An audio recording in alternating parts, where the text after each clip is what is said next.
What's up, everyone? It's your main man, Frank Castle, the Sorcerer Supreme, right here each and every Saturday on FearLess. Got a little surprise. And you finally let it all down. Magic is imagination. We are moving into an age of manifestation. Things become actually less material, more ethereal. The golden dawn is when we awaken to this new station of life. What you think becomes real quicker. Regain our imagination, regain our inner child, and let that inner child out.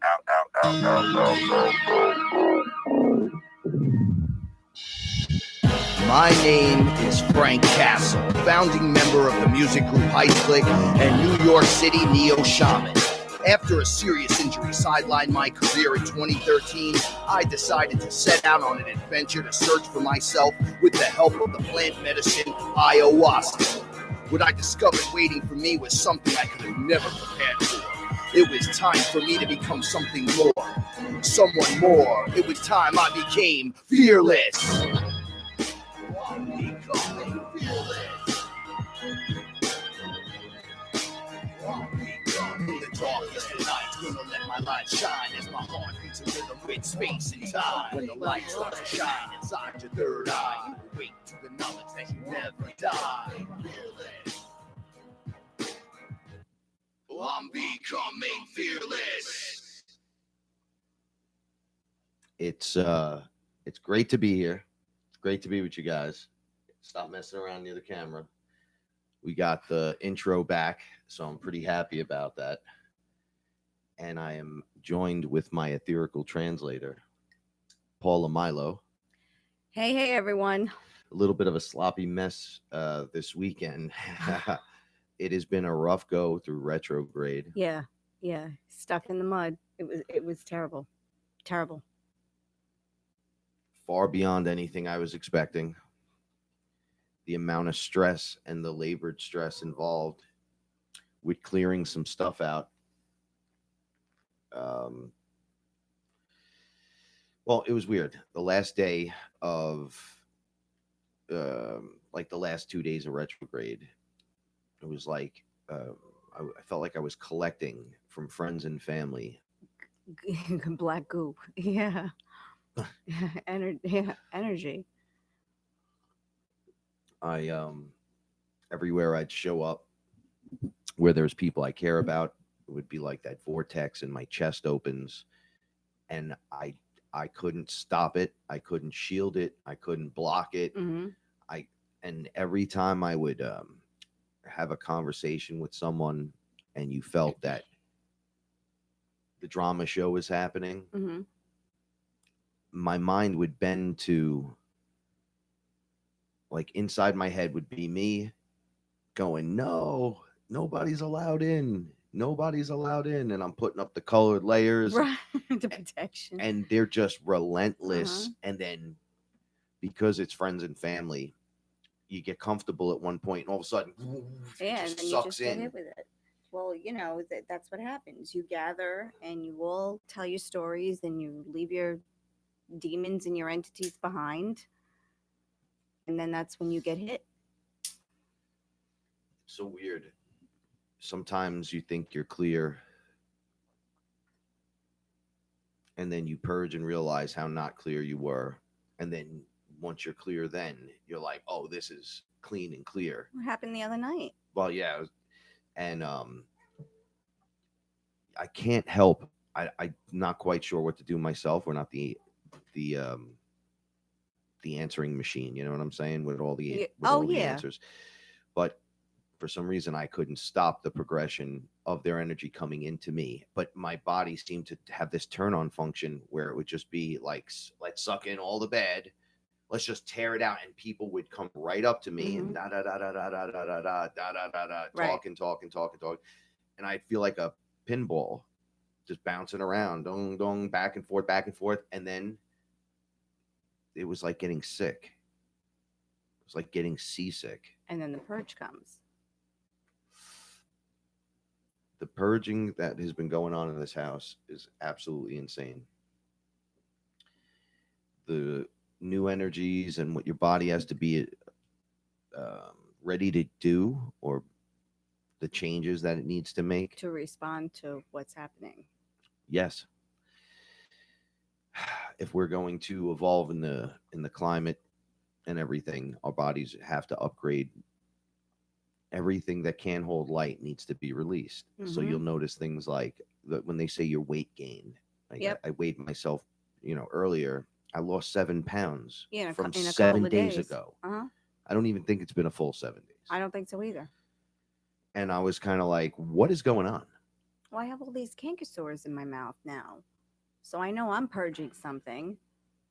And it's uncomfortable.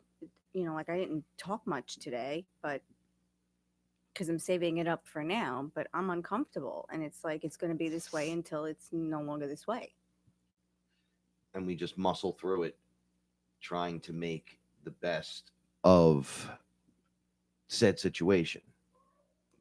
We do the things that we learn throughout the meditation, the relaxation, sometimes stretching, making sure we're hydrated.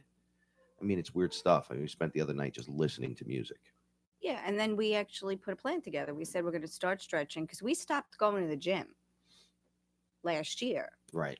And then with everything that happened with Grandma this year, there was no shot of that happening.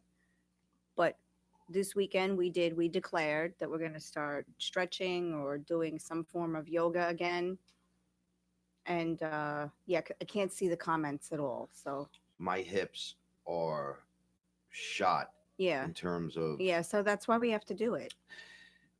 I hit the age, I'll be 45 in a couple weeks, and cramps and hip tightness, back tightness, neck tightness, swelling, and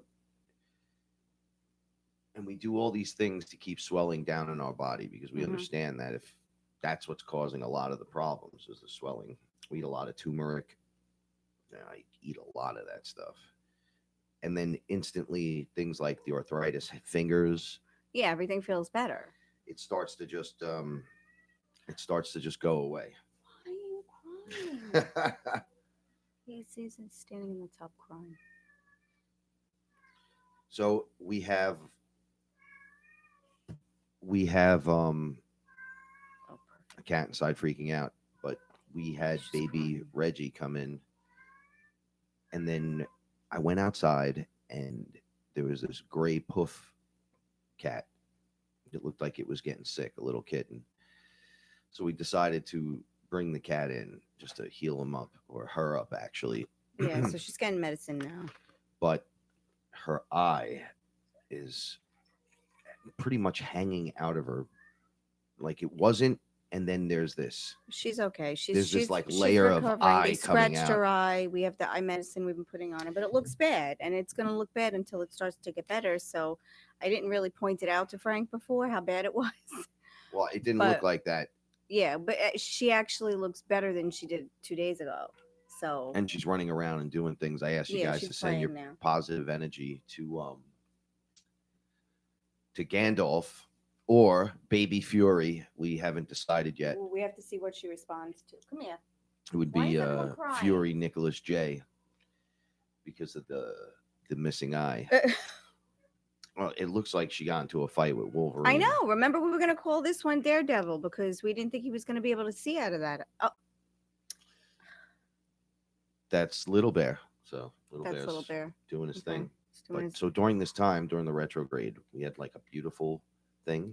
Like I was trying to say this earlier, it's like weighted by the opposite version of it. It's like you get something hyper beautiful and then something that's injured. Yeah. During that time, it's up to you. You're like, wow, this cat could just die. Well, it's a mission. You choose to accept it or you don't. Right. This message will self-destruct. But it's true. You either walk away or you interact. You engage, and you chose to engage, and then I chose to engage. I mean, can't leave the cat out there like that. That's terrible. No. And, I was just petting the cat before the show, and I was like, I was crying. I was like, your eye. But she actually does look better than she did 2 days ago. She slept like for the first 18 hours. She slept. She just needed rest, and she needed it to be warm. We as creators decide how we can let certain things play out. You get the option and availability. And I know sometimes like a cat that has diarrhea all the time or something is just, that's a lot of work. What are you Or gonna if do? you have to give insulin shots, it's a lot of work. But in certain situations, you can rehab Mhm. the animal. And I feel, I believe you do as well, that by helping Mhm. it, I don't know. I feel like I can't come in and close the door and know that's going on right there.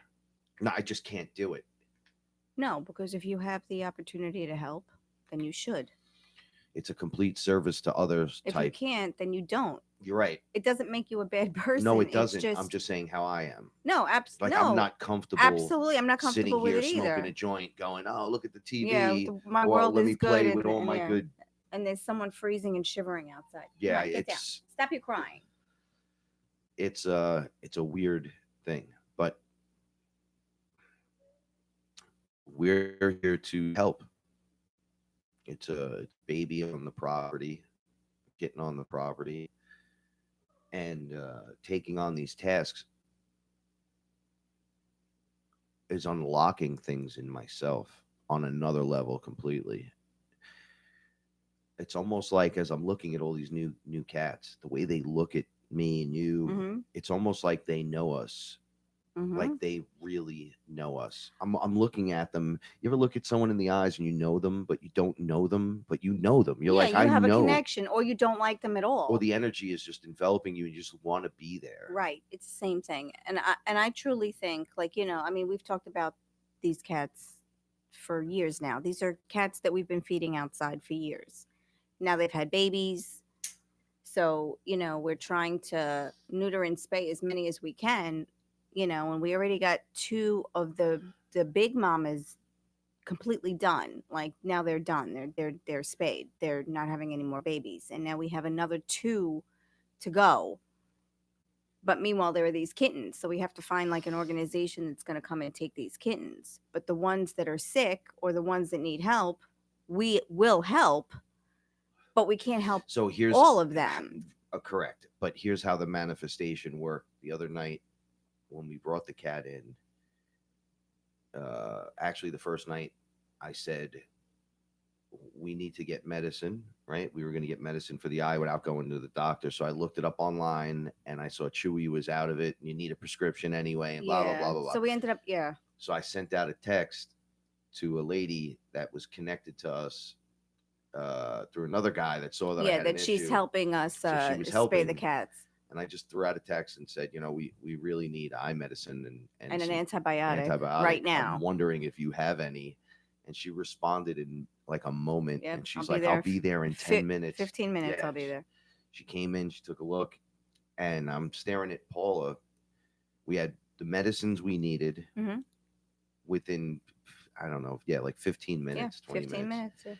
And of asking the universe, like, all right, now is crunch time. What are we going to do? We're going to have to go to the vet. And then, boom, it was able to make, right, like these little waves of energy that you send out, which would be a text message or not just, let me pray for it. But that's the manifestation process, right? You need something, you think it, you put it out in the universe, and then the universe sends it back to you. Right. You're never going to try unless you reach out to, like, you could sit there and pray about it and hope the manifestation just happens. The cat's eye gets better. Yeah. And it ended up working out. Or you just reach out and ask the question that, right. We wait asking these questions sometimes. And by then it's too late. Right. I don't want to bother you. I don't want to upset. And usually we'll just take him to the vet. But I really didn't think this cat was strong enough to go to the vet. Yeah. So the medicine came at the perfect time. His eye is clearing up. His little upper respiratory infection's clearing up, and then as soon as he's strong, so she's running around the house. Yeah, and which then is kind of cool. As soon as she's a little stronger, then we're gonna go to the vet and we're gonna get her a full checkup. Yeah, but we just needed something immediately, and thank God that lady Ellie was there. She's a lovely lady. She helps spay and neuter all the cats in the neighborhood, and she does things that other people aren't willing to do. Some people, donate clothes, some Mhm. people give Mhm. money, some people, you know, build homes or this, that, or the other thing. Some people work with animals. That's Right. it, right? And because you get a negative connotation with too many animals running around. People are like, oh, it's the crazy cat people Yeah, or well, they don't want something. you to think you're, you don't want people to think you're a hoarder or anything like that. Yeah, But if you no. see something and you can do something and it doesn't require much, why wouldn't you just do it? Well, people are so tightly wound. I guess. I mean, I guess. completely snapped the other day, right when I came home with you and from where we were, Oh yeah, you had and to I purge. said You I had to was purge that. sucking in everybody's stuff, and I started screaming at the top of my lungs in the house and freaking out, and then I started throwing up. It Mhm. just, and then it came out the other side, and then it just went, and then boom, felt. Yeah, well, you had to get it out. What are you gonna do? People are so tightly wound with stuff like that that these the cats or the dogs or the possums or the whatevers, it's just murder, murder, murder, kill, kill, kill. Like, I don't have time for this shit, right? Like, somebody has to stop themselves every now and then and take a deep breath. Right. That's why I don't listen to any of that. I just do what I can, one thing at a time. Get one animal strong and taken care of, and put him back out, and get another animal strong and taken care of, and find him a home, and that's what you can do. That's all you can do. Frank, you can't go crazy. You only do what you can do. Yeah, it'll drive you nuts a little bit. Hmm. So we're working towards that goal of being in a place where uh, our mind is set to be helpful. Hmm. And to be ready in those Yeah. situations, get a towel, get a bucket, get this, get that, done. Not a big deal. Not a Mhm. big deal, right? Where everyone else makes, a lot of other people will make big deals. Big deals over it. About the smaller things. Mhm. But I find that flipping over those rocks and going, oh, look, this needs your help. Mhm. And then you help it. You gain this hyper experience, this wisdom, It's and then you just a know how to do it. connection. You have another connection to something that's living. Do you know what I Well, mean? watching the process, I'm saying, like, you get this Oh, absolutely, yeah. wonderful feeling to Mhm. rehab something back to health, which is what we're all doing. We're all rehabbing ourselves back from whatever matrix programming is around us, Trauma, trauma-based mind control, all kinds of shit. programming, yeah, all of So that. as we're breaking our programming, we help another being of some kind. Mhm. That helps release the trauma. It helps Oh, retie new absolutely.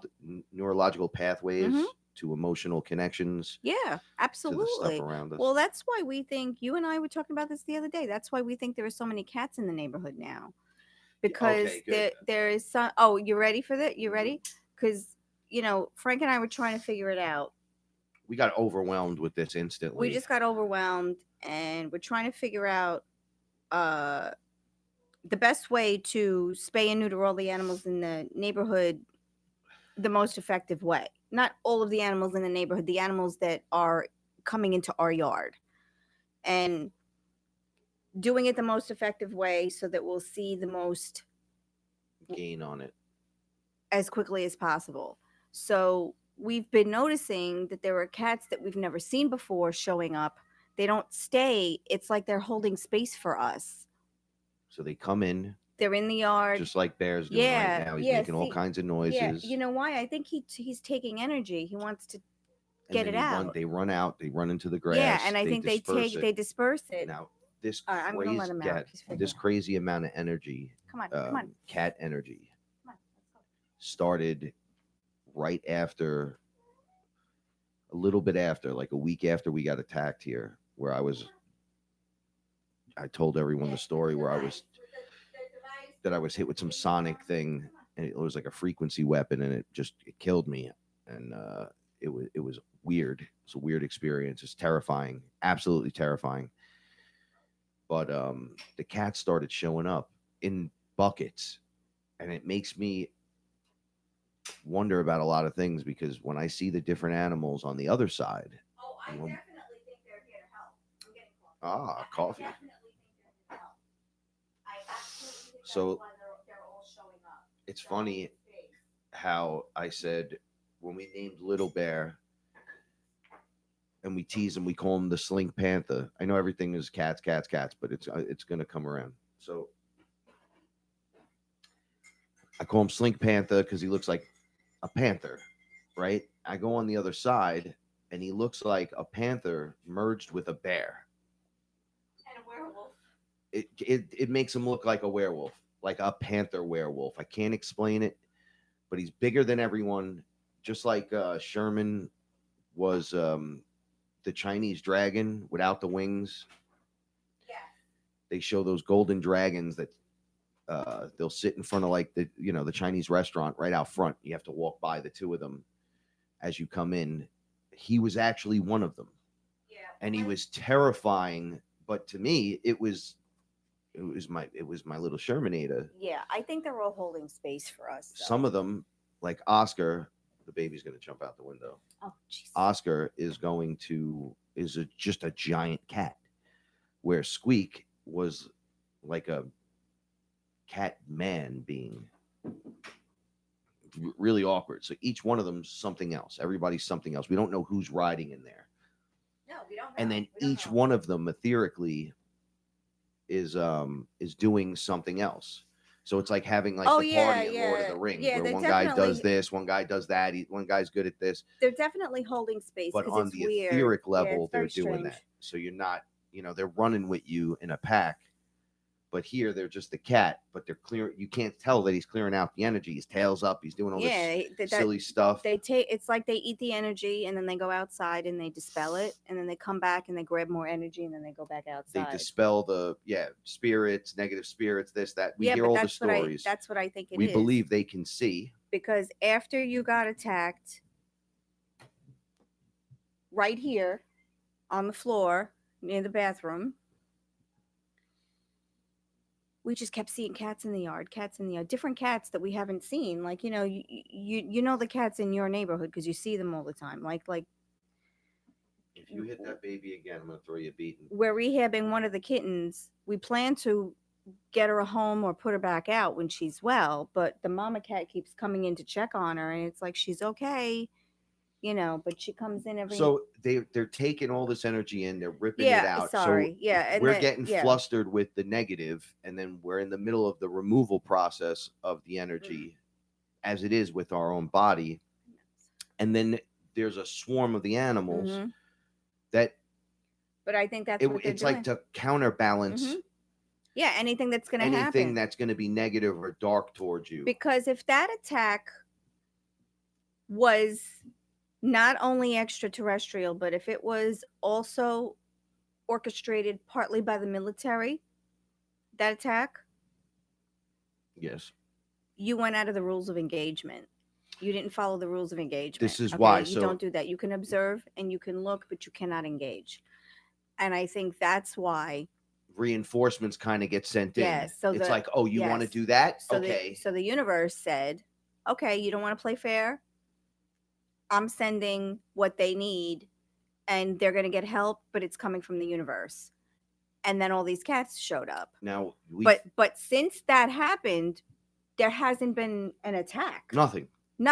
Not plain old retrograde. Regular normal stuff, lights flickering and electric, electricity, stuff like that. But that always dissolving happens. Of the matrix overlay with like the blue spots and flashes, and then the little squiggly things through the house.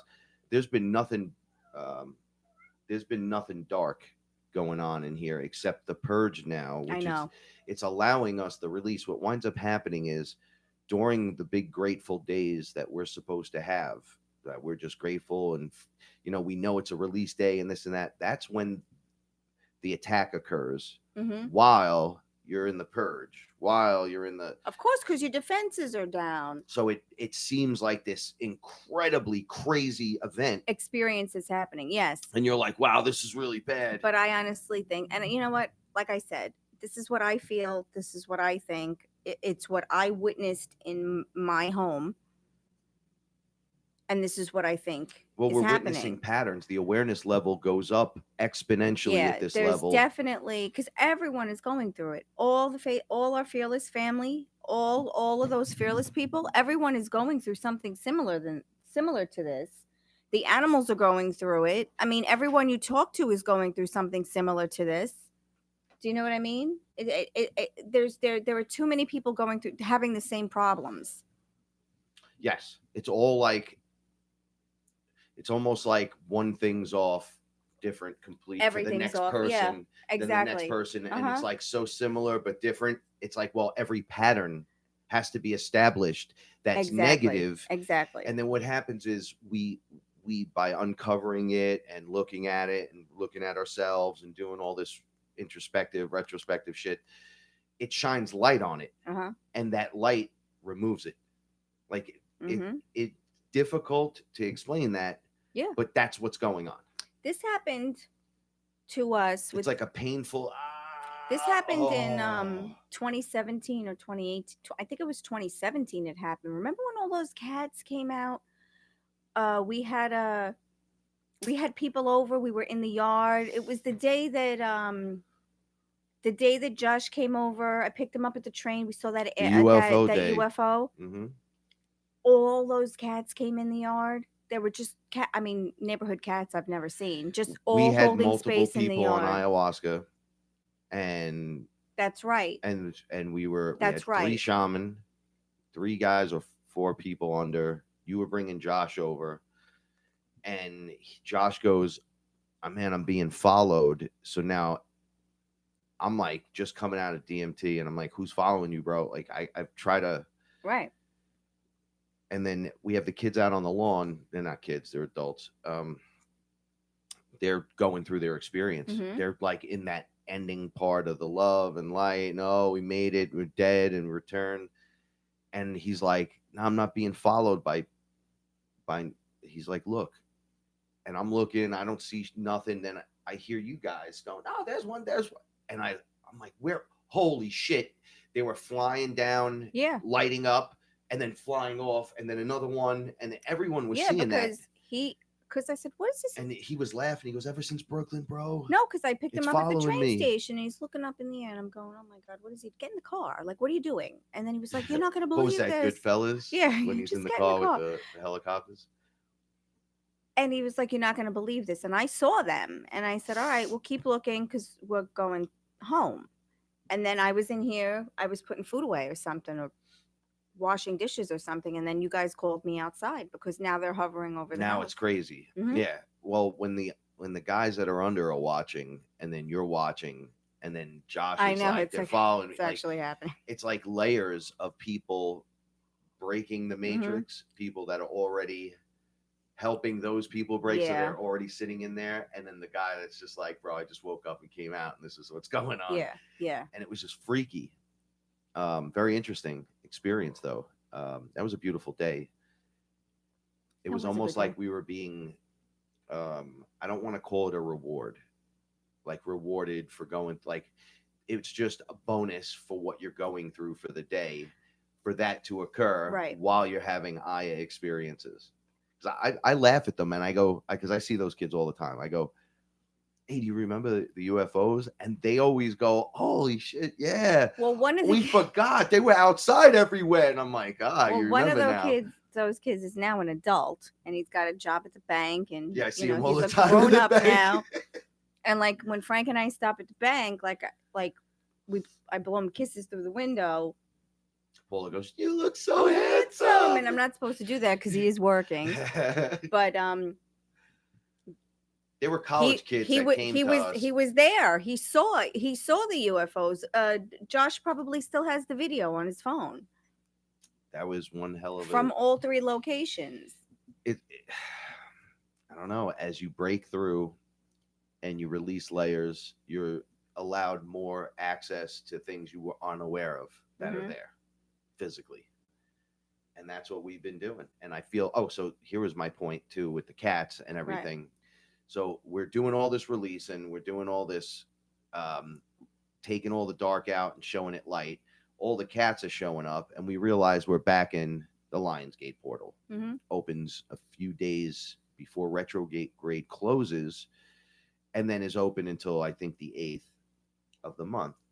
So it's like as bad as it got, and I mean it was rough. I purged like bad, right? To being as not bad instantly. Like I literally feel all that weight I couldn't get rid of. I didn't understand why I was bloating, and there was nothing I can do about it. And just putting on weight for a week. My face was feeling fat last weekend. I didn't want to be on I camera. know. I started getting chipmunky. I'm like, I'm gonna have to grow my beard out to here to cover the fat cheeks. And then instantly started going, shh. And I was like, what is going on? Because those high ups and downs, it's like when you don't have enough sugar in you during the day or something. You get low blood sugar. You get low blood sugar, you want to just pass out and stuff. And then you just drink some coffee and you come back. And that when life starts doing that to you, it gets hard for after a while. You can't find a rhythm, and then you're almost on the I fucking give up. I give up. You're crying on the floor, and you're and then you just feel a little better, and you get up, and you realize that that I don't feel as bad as I just did because it was a purge. Part of the purge. That's why you need to cry. That's why you need to shout. That's why you need to get those feelings out, because you need to purge that. When I was purge shouting, Reggie didn't even get scared. You purge cellularly. Yes. Also, so you need to.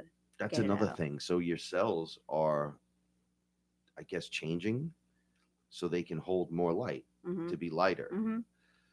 So it's almost like they're shedding themselves. Yeah, memory. And then the memory. That stuff is going out into the bloodstream, and then it has to come out somewhere else. Out of one side or the other, out of your nose, wherever. And then that's just constantly happening. It's such a fast process. Build up, explosion.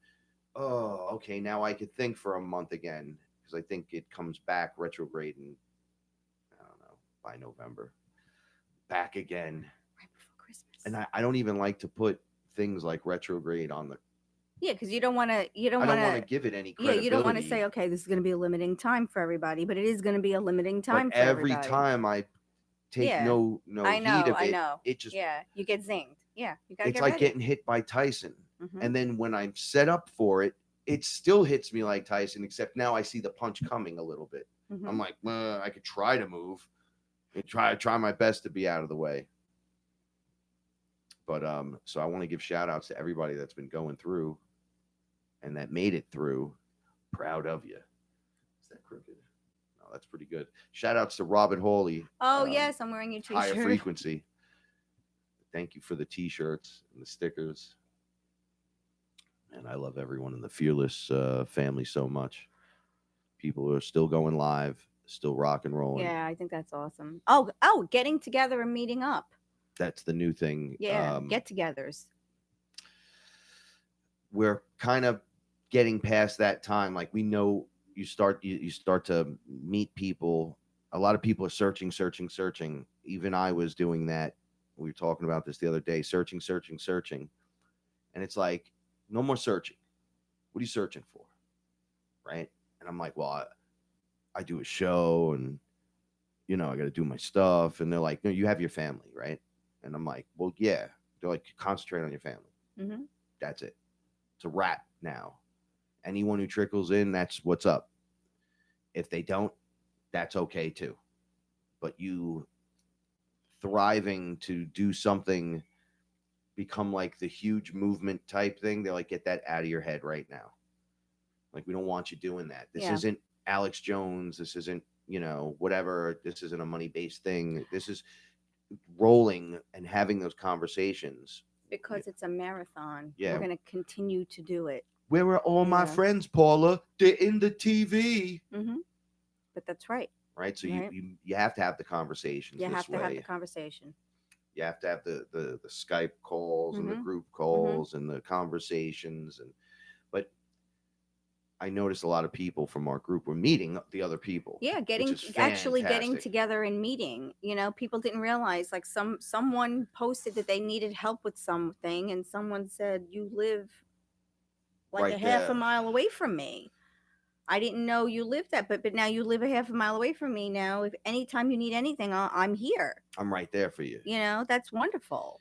So the connections that were far off, like they're in the TV, that's where my connections are, right? They're in the computer, to going, I'm leaving my comfort zone.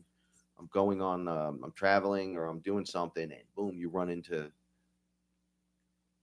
someone that you've been like meditating with and having these or discussions having with someone hold space for a for year you. now at least. And you're like, wow, this is incredible. Well, coming out of the shadows isn't just doing videos on YouTube and stuff. Like, it would be to visit or to meet up, to group up together now. Like-minded people. Like-minded people.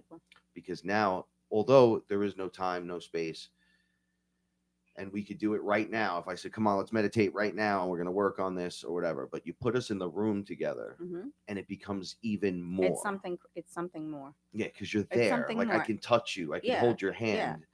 I could see in your eyes that you understand what I'm saying because of the reaction that you're giving me with your eyes. Yeah, and I'm sitting with you, so you're having a close personal connection. We're tuning that frequency in differently, like it's more intense. Right. It's like when my cat and I, when we first met, I got to run around, chase him to grab him, and now we just stare into each other's eyes and just look and look. It's like we had to tune into the frequencies, and then boom, we matched. Right, because you have to find something to.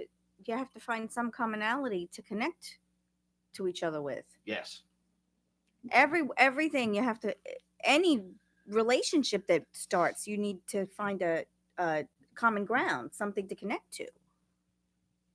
But once you do, it brings everybody into that frequency. Like when we do the meditations, I'll say we meet in our safe, sacred space beyond the veil of illusion, where you can't bring anything with you. You have to just show up kind of in your robe like that. Like it's me, the light being. You can't bullshit someone from there. We can't lie to each other, and you can't play the misfit game and tricks and this and that. It's like, not follow me. It's like, let's go together. Right. And then everyone tunes in. It takes a few minutes. Well, and then you can feel it. Well, that's why we talk about transparency. We had a really good Frank and I had a really good weekend where there was a lot of communication going on back and forth. And we were talking about the show and the transition that we made to YouTube and how we feel about that. We both feel a lot lighter. I mean, we're still very grateful for the experience. I don't mean anything by that. But just the transition, the transition came a lot easier than we thought it would come. But once it did, there's a lightness to this that's I just can't explain it. It's just a lightness. Leaving TFR was a purge within itself. Yeah, but good or bad, it didn't matter. It was like leaving the nest.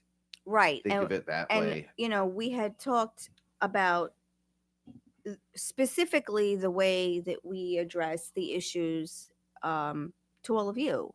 On Facebook or, whether it's a phone call or messenger. Yeah, we don't roll the negative bit with everyone.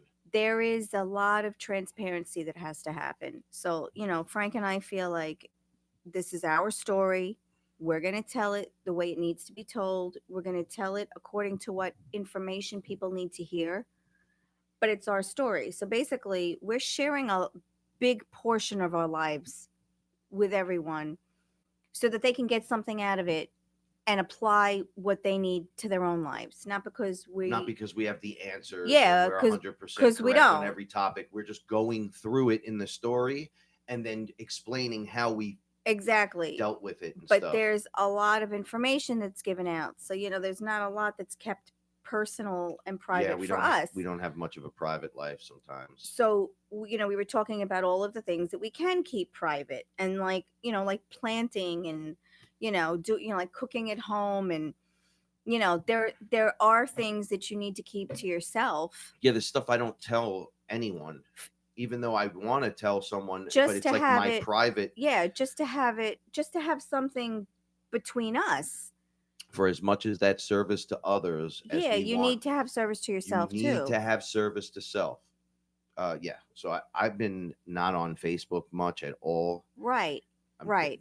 The last few days, I haven't even been on YouTube. Like I just, it's like I'm finding this disconnection so I can be with my family. Well, you do. You have to go and recharge, and then you come back, and then you go home and you Yeah, recharge, you can't and then you come back. constantly search for the answers of the universe and then neglect your home Yeah, because and like your the family universe and is those that there. are Yeah, around you. Well, no, it's right that's there. it's the optimum. Like Mhm. when I was bugging out, oh, the team, I'm always on a team. I'm always looking for a team, and the team never works correctly. It works for a little bit and then doesn't.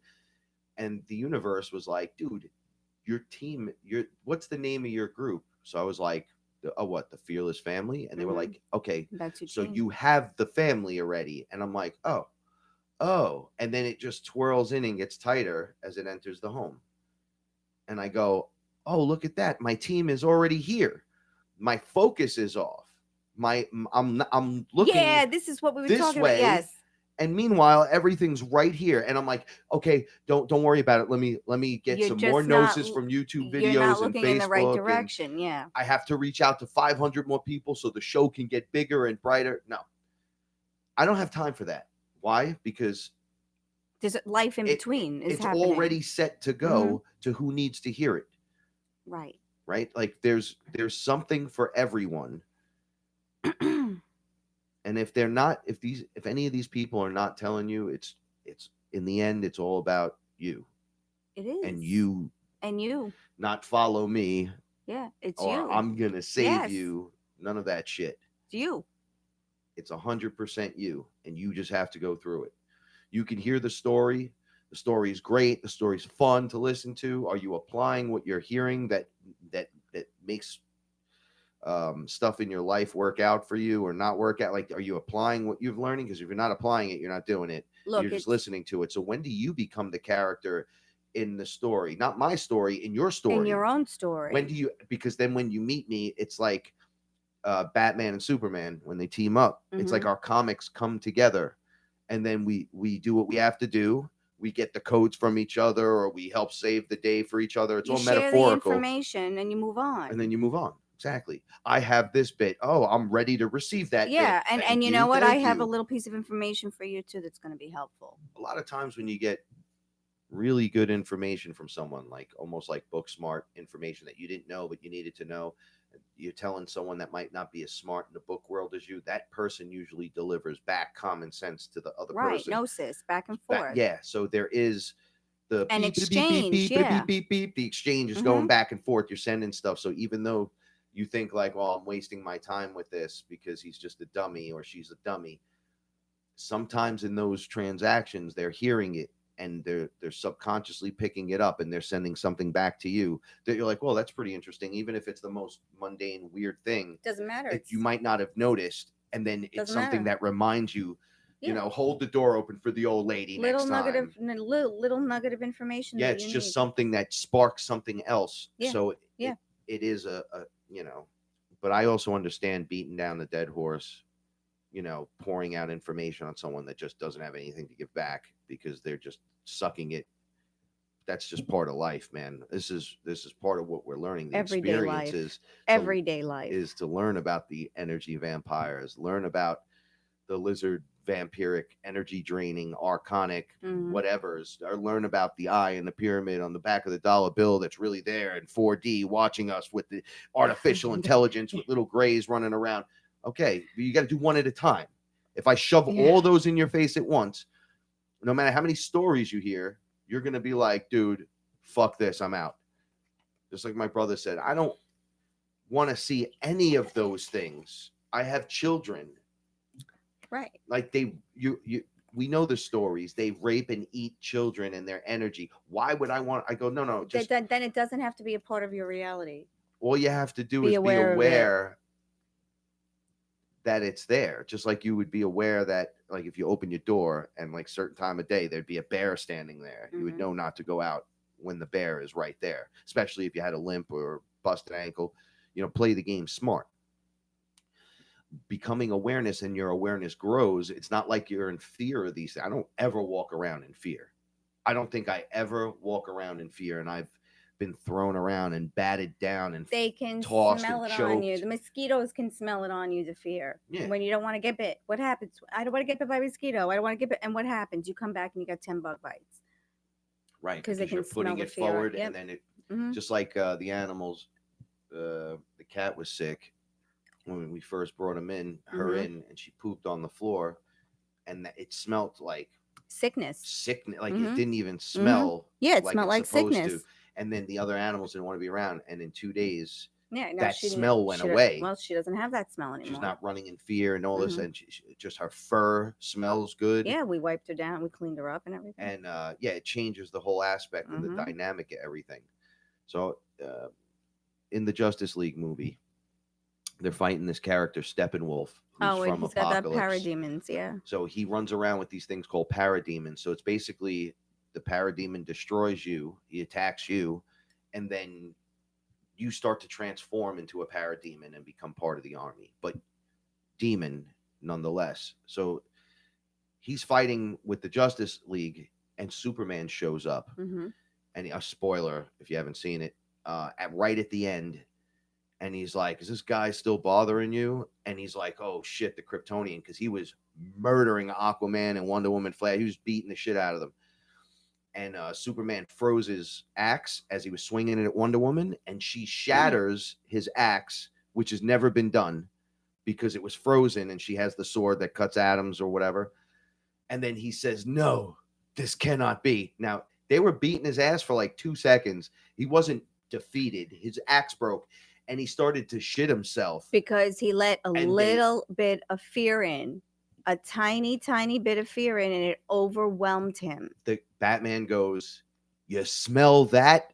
Mhm. And everyone knew, Yeah. everyone in the room knew that this guy was afraid. Mhm. And then they go, "That's fear." And he goes, "I'm not afraid." And he backs up, and all the demons attack him. His whole crew just attacks him and drags him back to the apocalypse. That's the planet that he's Right, from. because he Because let of that a little bit of fear. little bit of fear in. And if he would have gained control of the situation and put himself in check and said, "No, I can handle this. I will pull myself together and I will get through this," that wouldn't have happened. Exactly. And the heroes, watching from their perspective, they're overwhelmed, they're outnumbered. It's just the fucking odds are ridiculous, but they're standing there going, "We have to do this because we can." From a place of hope Yes. instead of a Yes. place of fear. Even Batman So- says, "Don't come for me. Just you'll know when I send the message." You'll And then they're know. like, "We Yeah. can't." Yeah. Everyone How will we chases know? Batman. You'll know. And they're like, You'll we know. can't let him go down like that. And they all just jump in because the guy with no powers Right. is standing in his Because he's in his light. offering solutions. He's offering a solution. Okay? I may not be able to fix the universe, but I could solve this problem right now. This is what I need to do to solve this problem right now. Yeah, I can't tell you about the answers to life itself. Right. Like, that's just too fucking much. But right now, we gotta get out of the house. It's on fire. We either go through the window or through the door. Let's go. Solutions. Mm-hmm. Right? And that's what each and every one of us have to kind of go through. Every day, almost every minute of the day. The archetypes of the mask. That's a lot of that's a lot Because- of information to process. If you think about it too, you're the Justice League. You can look at me and say, "Well, Frank's Superman or Batman, and I'm Flash and Green Lantern." Or what? Look, as you go through this process and you start raising your vibration and frequency, you go into your sacred feminine as a man or your sacred masculine as a woman. So you become Superman and you become Wonder Woman and you become a student of Thoth per se, which is thought itself. So you are as fast as the Flash. Because you're traveling at the speed of thought now. Right, which is why Flash is so fast. How quickly can your thought get there? It's like, I'll race your thought. It's like, well, you're never going to beat me. Like, there's no way to beat that. Like, this is one thing Thoth even took me one day. I thought it was Mercury, the character. And he said, "No, that's me." And I said, "Oh, look who it is, Trismegistus, right?" So he gets down, he takes off. And I'm like, "I can't run that. Like, that's insane." And he's like, "All you got to do is think about it." And the next thing I knew, I was alongside of him. Yes. And it was nothing. I was like, "Oh, I got you right now. I'm going to beat you." And I took off, and then he caught up to me. Everything else that would chase you, we were going so fast, they were unaware we were even there. That's how fast we were going. That's why you get the heads up. We talk a minimum 6 seconds heads up before, like Aaron was talking about this the other day. The heart knows right before something's going to happen, whether it's going to be positive or negative. And like moments before it occurs, you start to feel the energy. Yeah, your body knows seconds before. Yeah. Mm-hmm. Right. So if we could react in those moments, it would almost seem like. No, not if we could react. If we could trust what we felt. If we could trust what we felt when we felt it and then reacted. Yes. Because we do react. Because move through it correctly. And then what happens? Oh, I don't want to. I don't want to make anyone feel bad if I do this, and I don't want to do any. I don't want to hurt anyone's feelings if I do that. You would appear as if you were in hyper awareness mode to people, right? Who were just chilling. Say we're just sitting here smoking a blunt or something, and then somebody decides to react to something a lot quicker than everyone else because they're fully aware of it. When they react, say it's to catch a ball that's being thrown, no one sees it, it's in your face. It's like, wow, that was pretty cool. Mm-hmm. Okay, pick that up another notch to where your reaction time is 6 seconds ahead of minimum of all that. So as the thoughts and intense different pressures and patterns come in, you're already you've already understood it and are in motion with it. It's almost like the way thought moves on the other side, but there's still the physical restraint of speed, and like you can't move that fast. But I think that's what happens when you build get up your fear in check. It's like your reaction time goes up a bazillion %. Because fear is a smaller factor in the equation. Because if you're fear driven and every reaction you have is fear based to everything that's coming to you, so you have all the stimulus coming to you every day, and your reaction to it is to be fear based, then the universe is going to give you more stimulus that it's going to cause you fear. Yes. You got to get that emotion in check. And then, and look, life is every day. Life is scary. Things are scary. Things happen. But, if you can just get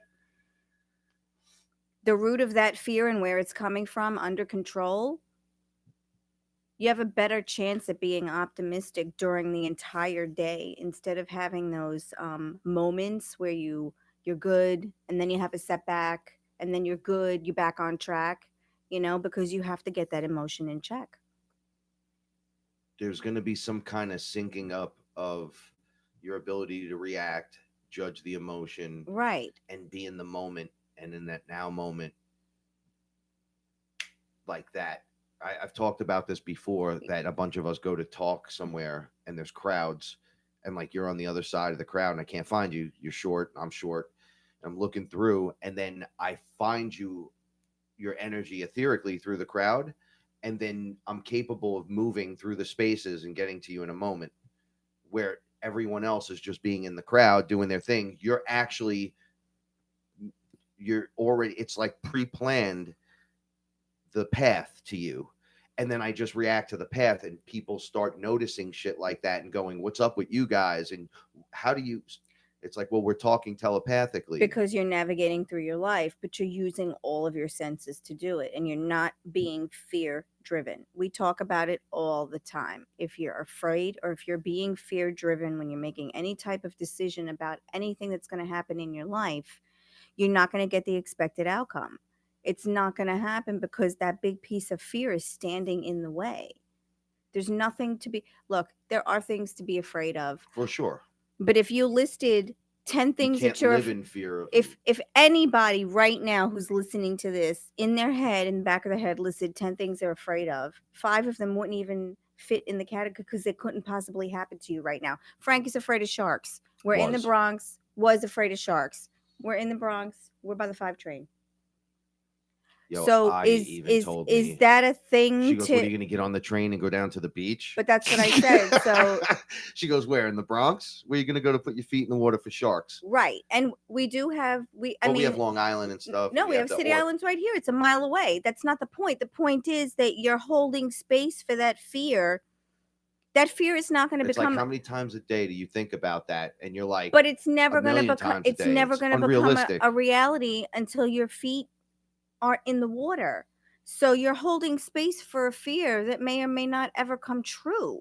Do you know what I mean? Like, you're worried about getting in an airplane getting hit by a plane or crashing in a plane.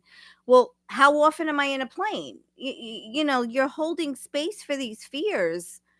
And there's no room for that shit. There's no room for it because, you know, probably, like I said, if you think of 10 fears, 5 fears are irrelevant at this very moment. So, you know, you're holding all of that I'm space. afraid of spiders that are over 7 inches long. Well, where do you live? In the Bronx. Well, do you have spiders over 7 inches long? No, not you'd that have I've to be ever in the seen. Amazon for that. Well, then what are you fucking worried about? Right. Why is it taking up this much memory in your space? Right. The computer's running that program. Because it's cellular memory also. And you're like, what the? Yes, I do know that. And you have to purge that. Yes. You can't hold the fear. You got to release the fear. Like Aya sent me on this thing where they just made sharks eat me. A school of sharks, a pack of sharks. Oh, I remember the that. Megalodon shark, then a super dinosaur shark. Oh, that's the Meg. That's the big one. Yeah. Right? And then they were like, we'll show you the thing with the craziest teeth and all the universes they showed me. They said, you don't look scared. I go, that shit don't scare me. And they were like, then what are you scared of that for? You stuck your head in the dog's mouth, the pit bull that you play with. That pit bull will kill you. Mm-hmm. But all it has to do is slip once and you're dead. But you're holding its mouth open and sticking your face in there, biting its tongue. Because you love him. Because I'm in love with it. Okay, Mhm. so why are you not afraid of the dog, Frank? And I said, what are you talking about? And they said, we just told you it's a shark on land that's just playing puppy. It's just a little DNA thing off, but it can do the same thing to your face. But yet you're sticking your head in that one, but not that one. And I go, so I should be worried more about the dog than the shark. And they said, you shouldn't be worried. You should be aware. Because it's over. Worry is just exactly the worst. It's a waste because you're overinflating a fear that may or may not manifest. And then you're just going to bring it out to manifest anyway. And it's a waste of time and it's a waste of energy. And then you know what? You instill that fear into your children and into your friends, and everyone knows this is a big thing with you. And it's a thing that should have never been a thing to begin with. Half my life I was afraid of shit that was never even going to happen to me. You know, like they say that in the Amazon, if you pee in the water, there's that bacteria. The parasite that goes up in there and lodges like, itself okay, in. well, I'm not peeing in the Amazon. I'm in the Bronx. I'm on that would concrete. suck, and I would probably get my junk chopped off. No, I wouldn't exactly, like that, but that's not something that I can hold space to worry about. That's not going to happen to me. Do you know what I mean? Don't eat yellow snow. You know, like they make it. Don't eat it. Eat it. You don't have to be afraid of it. You know, driving in snow, be cautious. Don't fear it. Yeah. If you're going out and you have to drive, don't be like, I'm so scared to drive. Yeah, then stay off the road. Then you stay off the road. But be honest about the things that you can handle in the course of a day. You know, when you break stuff up and you segment it out, there's not really that much time in between. You know, I mean, once your day is done, from the time you wake up till the time you go to bed, I mean, 10,000 things have already happened. You can't hold space for stuff that may or may not happen today, tomorrow, next month, next year. You know, like Frank and I spent a lot of time. We opened that chest of memories and we spent a lot of time going through it and saying, don't need this, don't need that, this doesn't fit anymore, this doesn't feel right anymore, I don't need to be angry about this that happened in the 7th grade, I can let that go. You really have to, because all of that, like we talk about the ascension also, you know, like when you're ascending it, you can't take all of that stuff with you. Yeah, if you're squeezing through the top of the needle head, right? Yeah, you can't take that stuff with you. You can't wear a backpack. No, it's not going to fit. Got a bike rack attachment and this, that. You can't take any of that shit. Mm-mm. This is why I've always discussed like flying naked through stuff. Mm-hmm. Like it's weird. It's not like I want to fly naked. I have never seen anyone before I met you be so comfortable being naked. I just have to say that because I'm never naked. I'm not comfortable like that. Frank could literally be naked. He could wear a cloth and be happy. It feels right. No, I know that, and I think that's a beautiful thing. Just wearing like shorts. Yeah, like, nothing else. You know, and I. But you know, but that makes me comfortable. When I had you're to comfortable, learn to be comfortable that way within my own body, within my own self. And then here's an added thing. Paul and I opened the book with each other with the fear.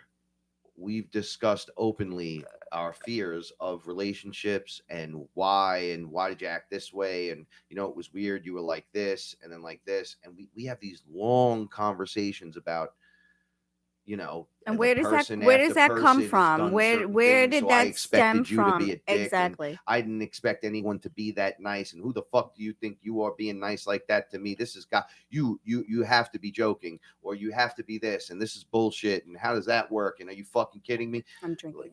That's for you. We went through this whole thing and then revealed it to each other. Yeah. And then revealed that none of that is here. So why that's even a fucking issue to begin with? Let it go. Let it go. Let it go. And then we have something wonderful happen at the ending point of these conversations, or we're like, geez, I feel so much fucking closer. Lighter, better, Lighter, closer, better. You don't need it. People do and say horrible, mean things to each other every day. And a lot of those words hurt.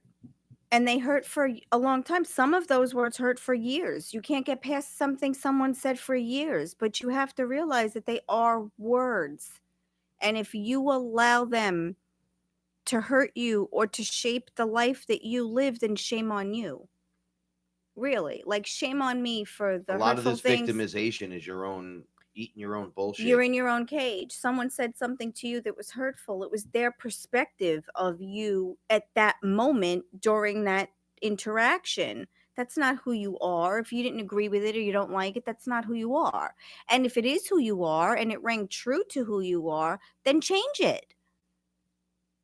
Change it. You'll be happier. Let that shit go. None of it can be taken with you. Let it go. It's like we were talking about this too the other night, like fighting over money and fighting over relationships. If you're with someone that you have to fight for all of the time, you may be rethinking, why do I have to fight? Why is it always a fight? Why do we have? Why can't aren't it you not just be a fight? mine? Yes, Yeah, exactly. Why can't we just have that awesome, like, I didn't even realize that stuff existed. In my mind, it was a fairy tale that Disney told, and that whatever, the silver lining and all that shit, people were really like General Hospital, right? Oh, drama, yes. Drama. They weren't like this. They said they want this, so now I'm blaming and paying forward all of that to the next person. Of course then you I are. show up and because you're taking your baggage that you didn't clear out from the last relationship or even the last by whatever. the time I met you, I've done IR a ton of times, and it's still because it's fear. It's easy to hold on to that stuff because you know that you're comfortable with what you know can hurt you. It's the things that you don't know are going to hurt you. Okay, so if someone cheats or lies or steals, we're all comfortable with that because it's already all been done to us before. But then when you hit me with something completely new that I didn't expect, that's when it hurts again. We're used to the old hurt and the old pain and the old frustration because it's what we're comfortable with. I don't want to be comfortable with that anymore. I remove myself from the situation. I was invited out to a happy hour, all the people that we worked with last week. And I had agreed to go. And then I had texted back and I said, you know what? I really think I'm just going to sit this one out because I don't want to get caught up in all that drama again. I don't want to hear it. And it's not that I don't want to hear it because I don't care. I don't want to hear it because I'm in such a stable place in my mind. The negative is actually like the complaining or well, my job sucks and my life sucks. I don't want it to. It creates a wave of energy that attaches yeah, to that's you. what they're saying in the chat and they're room expecting you to go, oh yeah, well, my shit sucks too. But the honesty is no, it doesn't. No, I love my life right now, and I don't want to Paula justify to you why I love my life. Like we were talking the other day, like plus, like when you do your plus and minus column on like when you're weighing how good or bad something is. I don't want to hear your drama. I don't want to hear anyone's drama. And I don't want to spread any drama. Like we don't gossip. We don't No. really.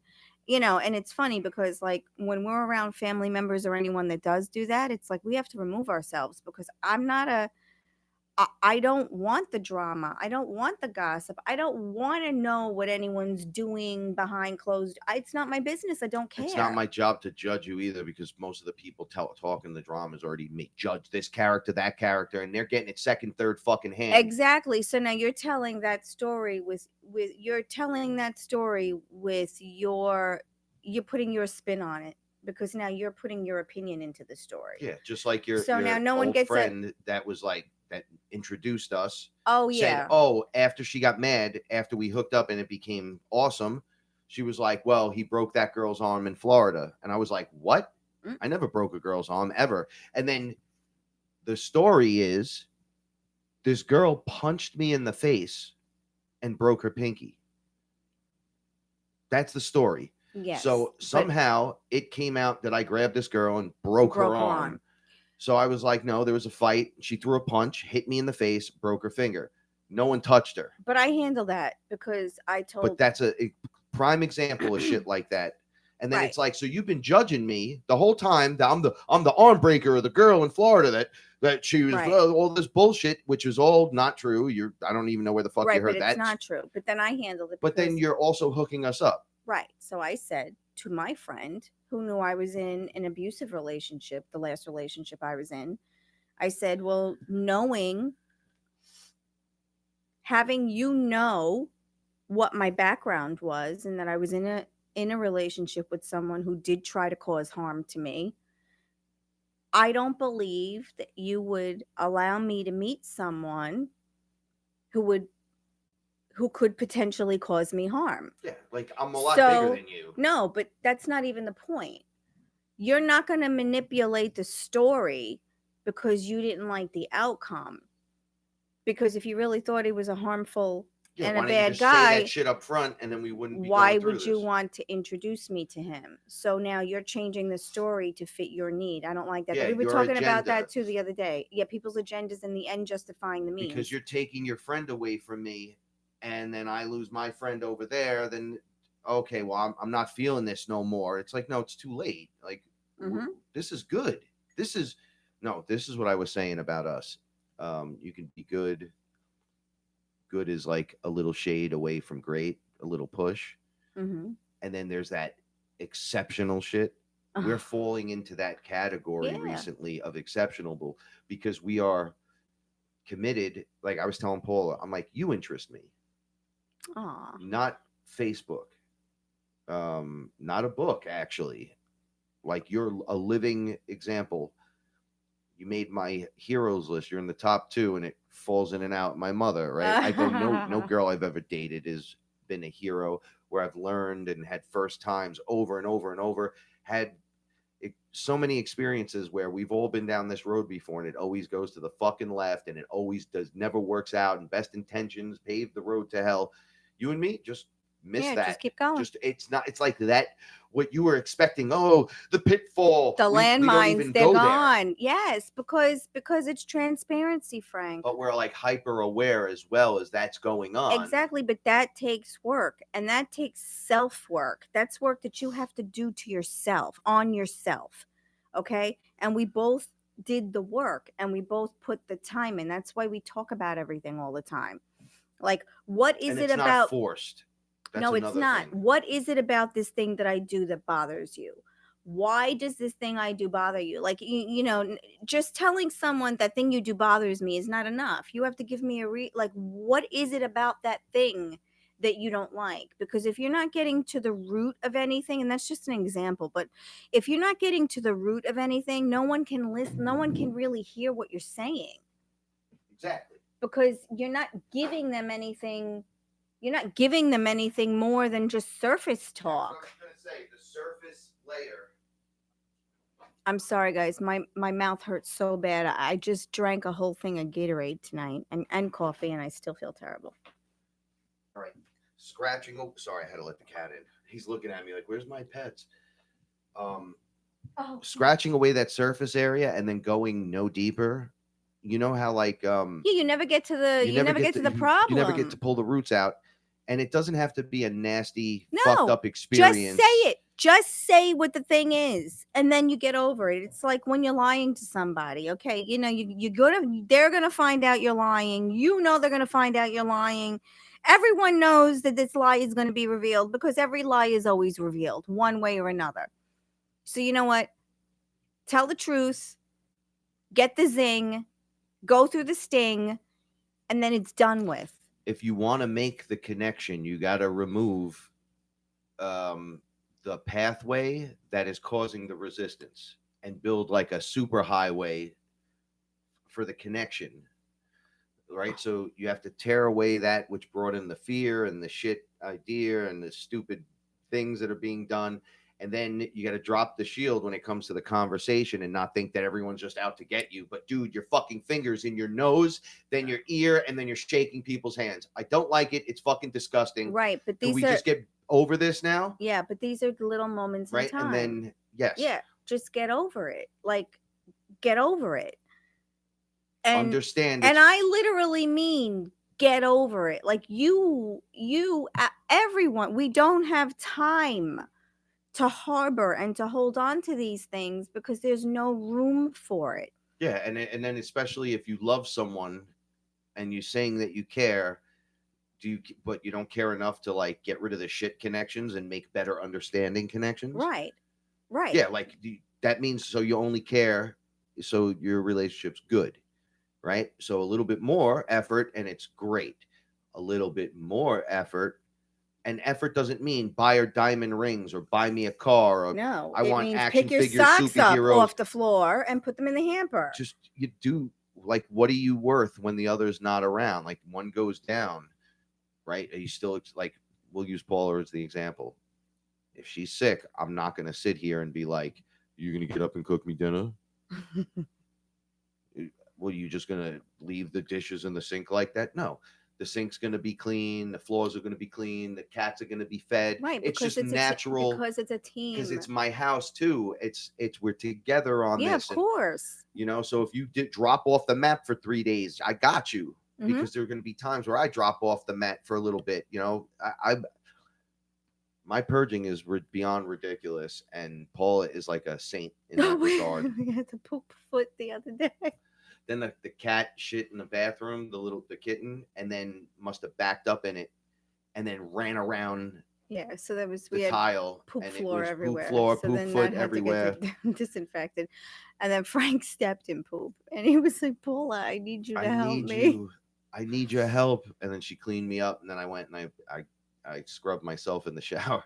But it's only a problem if you make it a problem. Exactly, Right? but So, that's anything. It's shit like foot could ruin your day, and you Yeah, can kick the that's wall to get right. the shit off your foot. Now you got Absolutely. shit on your wall, you got shit on your foot, you got shit flinging, you don't even know where. Or you can just kind of go with it. It's okay, and little ask baby. for help It when was you an need accident. help. Yes, Because after that, get right after that moment, Yeah, he found the litter used box and used the litter box. I know. So what am I going to beat the shit out of a kitten because I stepped in No. shit and make shit smear? Well, Right. you can really push that envelope. You can. This fucking cat. Like you can go a million directions. Why with do this. you Be think- like, get this cat out of my fucking house right now with its one eye and its fucking shit paw. But that's what people But you don't do They that. they don't have The patience. They don't have patience, and they don't set the correct expectations for children and animals. And then they think they're going to get this cute, fluffy animal, and it's going to do what they want, and it's not. Some of our babies don't come out. They're afraid of everything, and they're so much not as afraid as they were. Right. But at the level they were, all we kept saying is, "Thank God it's us." Yeah, but how like you see on Facebook, like dogs return to the kids. The dog's too old. We don't now. return shit. Or dog's too We old, help. or the dog doesn't play enough, or the dog plays too much. It's like it doesn't work like that. It's not a. Or you're yelling at the dog every time he barks, but the dog's job is to It's fucking to bark and alert you that Yeah, someone's so at you're the fucking supposed to door. say thank you, so the dog knows that he's doing a good job. So, Because yeah. that's the way it is. But again, it all comes down to patience and time. And if you don't have the time and you don't have the patience, then don't even bother. Yeah. Because that's what it is. It's time and like we were talking about it. It's time and patience. It really is. So it also teaching you patience, like the cat, you being so I'm cool with it. You know, I'm trying to do the best I can and everything.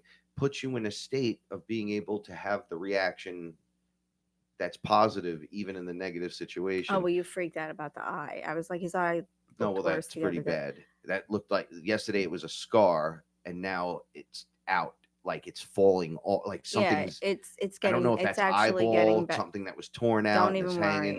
It's getting better. Don't even worry about it. But I didn't But you're make it a right. big deal. I pet her head, and around it, Hmm. She's fine. She's not in pain at all. no She's pain. fine. All right. And then how else am I going to science this shit if we could heal? Right? Before I can just touch you and heal you, I have to. The beginning, oh, Yeah. you get a cold, you got to get soup, you got to take the hot shower, you got to bundle up and get in bed. All right, you got to go through the fucking processy with everything. Right. But then the breakthrough happens Mhm. or doesn't, and you learn the experience. Yeah. Like sometimes you can't help the It's cat gonna might work. just die. It's gonna work or it's not gonna work. Yeah. But if you put in the best you can do Yes. and you get results, Yes. okay. Then do that again. Do it If you again do it and it works, do it again. And if you do it and it didn't work, ask yourself, why didn't it work this time? Did I do the same thing I did the last time? And if the answer is yes, then do something different. Just stop. 90% of all of the shit that we put ourselves through, 90% of it is us. We do all of these terrible things to ourselves. It's already built up in us. Look, we didn't do nothing yet.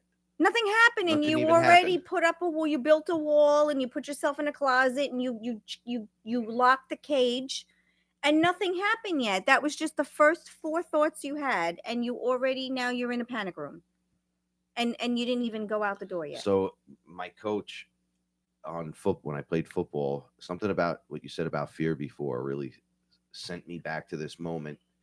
I was one of the shorter guys that played. There's a lot of big dudes. And during the kickoff is when everyone lines up. When you were playing lacrosse or football? No, football. And so the kicker would line up to kick the ball. Mhm. 2 teams would face off. It's like meeting the other team on the mountaintop, and you're gonna rush each other. Mhm. I'm always one of the smaller guys. Mhm. So everyone's like 250, 300. When I was in college, dudes were 350. I mean, it was crazy, and they were running just as fast as me. And we would stand there, and there's this moment of silence, right? And you're looking at them, they're looking at you, everyone's getting set and ready. And there's something about knowing there's a man next to you and a man next to you here that's got you, or that's coming down with you, that's with you. Right. You're just running at each other at top speed, but the other team, to me, is always luminously huge. Always. So there's this point of, oh shit, I'm gonna run at this motherfucker, and I'm gonna, all right. So to get to that point, you have to get over the fact that this guy's 6'5", Mhm. can run, the 40 in a few seconds, and he's just that much bigger and faster and better than you. So you think in your head, and that you're already lost running down the field. Like, I can't run after you thinking that. Because you've already lost in your head. Yes. So I have to stand there and go, woo, woo, right? And we look around, and everybody's looking at each other, and I'm like, yeah, fuck this. But that's, fuck this big motherfucker, right? Yes. And then there's no fear, and all of a sudden I see routes open up. The ball gets kicked and lands, and I'm going, oh, I can see the route I got to take. right. If I Because was you're in fear of you coming at me the whole time, I'd never get 10 feet away. because the fear is taking up the space that you now cleared for you to see all those routes that you could take to get the ball to the other side. Your job is to get the ball to the other side. Yeah, so the wall And of now fear. you can do that because now that space that you were holding for that fear is now gone. Now, the beautiful thing about the fear cycle is that being afraid, right, is different than being in fear. Like, yeah, I'm afraid I could snap a leg, I could do whatever, Mm-hmm. but I got the ball. Let's do this, Mhm. and you bring it forward.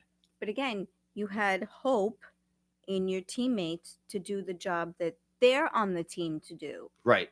Okay, so your team is there to assist you just like you're there to assist them. So if everybody does their job, then no one should get hurt. Right. And thinking like, worried about, well, these guys are so big or that guy is so fast. It's important to be very aware of that. They're huge and they're fast. But you know what?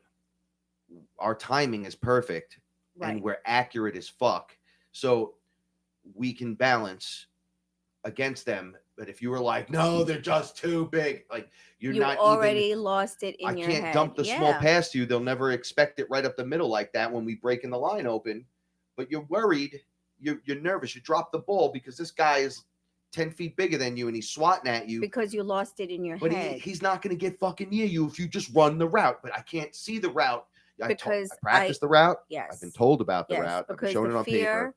Yes. I just can't do it though. The space for the fear that I'm holding is too big. Yeah. Because you hold space, whether it's negative or positive, that space is being held. Like if you're in a fear spiral, you're holding a big fear space.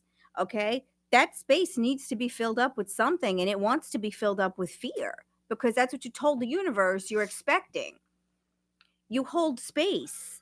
And then positive or negative. So once in back to the relationship, once we remove those layers, those empty spaces that were filled with fear, you feel like Swiss cheese for a moment, and you're like, "Where all that?" Because you let it go through you, and then all of a sudden it fills with more love, light, whatever you want to call it. There's no room for that. If your biggest fear in a relationship is having someone cheat on you, you're basically telling the universe, I'm waiting for this person to cheat on me. And the universe will bring you scenarios where that person may be set up or put in opportunities to cheat on you. Whatever your biggest fear is, oh, if I eat this, I'm going to gain 10 pounds. Well, the universe says, okay, everything you want to eat, you want to gain 10 pounds. Okay, I'm going to put that in your path.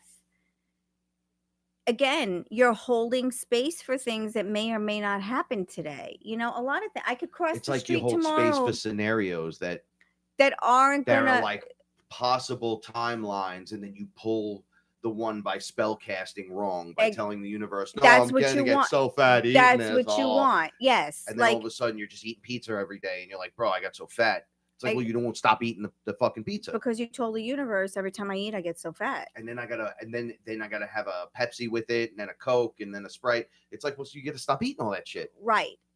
But again, the scenario comes up because I mean, people in France, France does not have an obesity problem. They eat cheese and they eat bread and they eat butter, okay? But they eat it and they eat it with happiness and joy instead of saying, oh, I shouldn't eat this, I shouldn't have this, it's too many calories, it's too much butter, it's too much cheese. No, because you're eating you're being whole, you're coming from a place of hope. I'm going to eat this because it's delicious. I'm not telling myself, oh, I'm going to eat this and it's going to kill my stomach, because now I'm telling the universe, okay, well, when I eat this, I want to have a problem with my stomach. He was eating the ice cream, and I was like, dude, I've never seen anybody eat that much fucking ice cream before. He goes, well, I said before, I'm gonna love it. I'm gonna love every moment of it. Every spoon, I'm like, how are you not shitting your pants? And he goes, because I loved it. Because I said I'm gonna eat this and it's gonna be awesome. Because he said he held space for it. It's the same thing. He was smiling for hours. Exactly. I know. He ate everything. That guy ate everything, and I didn't care. I was happy he ate it. That's not the point. Space Jesus was on point. But the point is, he did what he did was purposeful, because he ate with purpose. He knew he was going to eat with delight. He knew he was going to enjoy it. He even said, "Look, non-GMO, but anything else that's in there, it's not going to affect me because I'm just going to eat it this one time and enjoy it." Exactly. And that's what we do. We don't look at the calories. We don't look at the label. Well, we do look at the labels, but we don't. But we're cooking a lot of fresh stuff. Eat it. If you're going to eat it, enjoy it, eat it, and move on. Because people spend too much time, My stepmother used to go, she put out plates and plates of food. She was a big woman. And then my dad's small. He's smaller than me. So she'd put out food, and she has like a 6'2" reach. She looks like she could dunk a basketball in Magic Johnson. And she would pull the cheesiest, ravioliest kind of just shit that you don't eat that, even though it's delicious. And she'd be like, does this make me look fat? I look so fat. Have one. Eat so when I eat, I don't feel like I'm just getting fat. And every time you'd see her, she's getting bigger. Because she's telling the universe. And she sits with each person and I does know that. And they're like, what's wrong with your because now she's stepmom? spell casting to each of these people. And I'm Everything like, I put in my mouth will make me fat. So the universe do I look says, fat? Tell me I'm fat while yeah. she's gorging So the her universe face. says I'm like, everything you put in whoa. your mouth will make you gain weight. And then she goes, I don't know why I can't. And I even thinking about it, I have to step away from the energy because it's just too, it's like psycho. It like looks for the entrance into something else so it can vampirically steal from it and drag you into the bucket, you know, like if we both get fat together or something. Like it's just weird. And then boom, find yourself there and out of your frequency. You're like, yo, what the fuck? No, I got to remove this for myself. Can't spellcast like that. You know, I got to go into this with a different idea in my head because you're not really changing. As much as you're changing, it's really your thought towards what you're doing. That's is, but that's all it is. It's like a new perspective. But that's all. Oh my goodness! Come on, get down. But that's all anything is. It's the way you're looking at the same situation because all of these scenarios have happened to us from the beginning of time. Okay, we've been put in the same scenarios over and over and over again, and it's the way we conduct ourselves while we're going through them. That's the only thing that's different. It's the way you're thinking about what's happening to you right now and how you're going to handle it. That's the only thing that's different. You get down to it. You don't really need to be here. Come on. That's baby Reggie, and that's Buddy Love. But Frankie, we proved it, right? We've been sciencing that. We have been sciencing the shit out of this. The minute we see a change in the formula, like, oh, it's not supposed to be like this, it's supposed to be like this, but it's always been like this. We announce it to each other. Did you notice that? Did you notice that when it hit this point, it just woo? Or when it hit that point, it was like walking through mud and holy shit. You know, so that brings awareness. So the more, like when I have a vision or something comes to me, I immediately come to you and start talking. Of course, because we have to get it out before you forget. And then as that occurs, though, it's like that my human form hears it, the vibration, the frequency comes about, the energy's pulled in. You discuss it back with me. Then it's getting thrown back and forth, and now all these other things are getting answered in the physical. Because it gets dissected, and then it gets looked at from every angle, and then it gets low put perspective back together, right? Because that's how that's how we choose to do it. Yes, and it works. Can't do that with everything. There's not enough time in the day to do that with everything. But the things that require your immediate attention should get it first. Life is repetitive. It's the same routine most days. You know what I don't like about life? You just got to get through it. That's annoying, and I can't wait for it to change because it's a little psycho. Like we've seen traffic lately. It's really bad. Traffic, yeah. Like it's really, really bad. Yo, I need you to get here right this time, and you're not getting, paid. And it's like, listen, when you're leaving 3 hours early for work, and work is like 11 miles away or 5 miles away. That's what happened to me. I was working in the city. I was 8.8 miles away, and it took me 45 to an hour and 5 minutes to get to work because I had to drive. I couldn't take the train, and that drive killed me. And then now that the frustration of the path as you're sitting in traffic just breeds anger. It's just insane. And so Frank and I will basically do anything to avoid traffic. And if there's a little bit of traffic, it's like we got to get out of here. I can't even. I feel like I'm boxed in with your drama. Well, we're all in little with boxes. The giant, yeah. Fuck you. Fuck this guy. Fuck this. And then you're like, hey, hi, person over here. Because it's an anger wheel. Because everyone who's stuck with you is angry for one reason or another. They can't get somewhere. And they're trying to get is just somewhere. The icing on the cake. Right. For that so day. Now you have everybody spellcasting the same thing, their anger, wafting in each other's shit, right? Pretty much, and that's why traffic doesn't clear up. Right, exactly, because it doesn't clear up because the energy now has become a consciousness. Okay, now that energy has become a consciousness because more than 3 or 4 or 5 people are thinking the same thing. Or just fucked up things that are on that fucked up frequency. Exactly. And it causes a bigger problem. Yeah. It just breeds more. Hate breeds hate. Yeah, anger. And frustration and rage, and then uncaring, unaccountability. It just goes down the list. You just one after the other, and then you're fucking losing your shit. One of my fears is having to go to the bathroom all the time while I'm in the car. Oh, Like, yeah, I that's gotta one of pee my every fears. 10 minutes. Oh, yeah, right? that's my fear too. You get stuck in a little traffic. I'm like, I gotta fucking pee, and then it becomes the monster example of you, like, you're just not going to, and you have to hold. Like, I hate those experiences. That happened to me when we went to see, when your brother just got his house and we went up to see the house. Remember, we got stuck in traffic. That was the worst. Let me tell you something. This poor girl, I actually had the ability to pull over where nobody would really see her, and she still couldn't. I wouldn't go because of the internet. I said I will be forever on the internet as the girl peeing beside her car. Like, I just couldn't do it. And Frank he was like, just pee in the car, get a towel, just pee.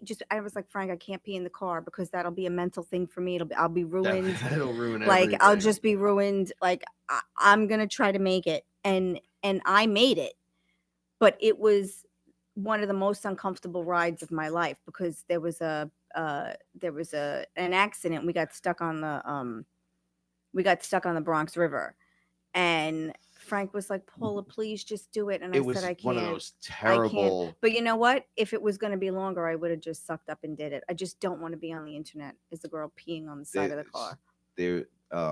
So those experiences, I think we've had enough of that shit in our life. Like the constant pile-ups and build-ups and all right. So see how everyone, if you're going from 4 lanes to 1 lane, it's like it crushes in. It's like you can't convergence. You can't take all that shit in at once. It's just like us saying you have to lose the backpack of weight. You have to lose. You can't take anything with you. No, I agree. Yeah. Take your ride with you, and you already see that people are trying to fucking squeeze in, and and it's like knowing that it's built that way as well. It's not built optimum. No, it's built to. Yeah, like we're trapped over here in Morris Park. Like they cut off all the ways to get out except for 2. I know, because they're working on the literally streets here. Can't get out of an entire 6-mile area except for 2 points. Mm-hmm. And there used to be like 6. Mm-hmm. You used to be able to dip out and get on the highway and everything. You can't do it. Nothing. I know, it's crazy. So if something came down, you can see how they systematically trap areas, lock them in by building them this way. But that's what's going to happen purpose. here if this construction doesn't get cleaned up before the end of the fall. Oh, it's going to be crazy here. So they came out and put the construction orange marker around our cars. Like these are spaces, but the way there's like a side block and we're like directly across it on the T, on the T, and that's where the pipe connections are that lead so it's all coming the way our down. way. So they're gonna rip the whole street up and the front of our house. That's gonna be in pure insanity here. Yeah, it's already tight and congested, and they tell you that the world is really small and there's no place to go, and we're just pushed tighter into tighter areas, and we're not allowed to, all this federal property and land that golf courses, no one's fucking really using. And you have homeless, they're not letting you build homes, and everything's super hyper expensive. And we walk down the block now they here. don't want people living in tiny homes because they're feeling they're not collecting enough taxes for tiny homes. It's like, yeah, that's another thing I hate. There's taxes. There's no housing market. Fuck outta here with Okay, that shit. so there's the housing market is unrealistic. So now you can't live in a tiny home either because now I can't buy a plot of land. Yeah, put the it's tiny like, home on come it on. and be off the grid in certain places. It's highly illegal. It was really illegal up until like 6-7 months ago to grow fruit and vegetables of in any your kind in your front front yard. in Florida, and they changed it. But they were like, I'd hate to be people in Broward County because those cops are just collecting mean motherfuckers. Yeah, like how do you do that? Like, they're it's just my a bunch of property. jarheads doing some shit, and you're like, yo, man, did you ever check out a Florida backyard? They're fucking huge. Everyone's got a little plot of awesome property, but you can't put nothing on it, because I used to have to do the lawn care. So it has to be this much trimmed, or it's $300. It has to be this much, or you can't do this. And it has to, it's all these rules, regulations. Sucks. And I get keeping your plot nice, but then say you make a nice garden in the front yard. I put 2 tomato plants in the front yard. Looks fine. It's none of your fucking business. Doesn't look messy. Boom, fine. You get enough of those fines, you hit an old man or something, they go to jail because they can't afford it, or they take the home. Yeah, it's because you can't. You're on Social Security. There's no way you're paying a fine for a tomato plant. But wait, it's the land of the free. I own this house. This property's mine. No, you fucking pay taxes on it. You're leasing. You're renting from whatever at this point. No, because if it came down to it, you'll see what you really own. You'll see how free you really are. But this is the point. We're becoming free. We're unlocking. We're unchaining. So things like the traffic. We all hated traffic, no matter what. But it's vile now. It's not just bad. It's not like, oh, there's an accident. Try driving in New York City. Try leaving 8 o'clock in the morning to go anywhere. Try just go anywhere around the Bronx. You're not going. It's just going to take a long fucking time. So what is the process now of releasing some of this, right? With the hard timelines and the ridiculous, like, traveling distance to do menial work that doesn't really amount to much. Like when I worked for the USDA, I used to say, shouldn't we be inspecting everything? And they're like, no, they have to call us for the inspection. And I'm like, so we're not going to just inspect? How do we know what's getting in? And they're like, well, you let them call. I'm like, well, what if them decides to hide the they and not cool. and the this? Yeah, and not cool. And then there's salmonella everywhere.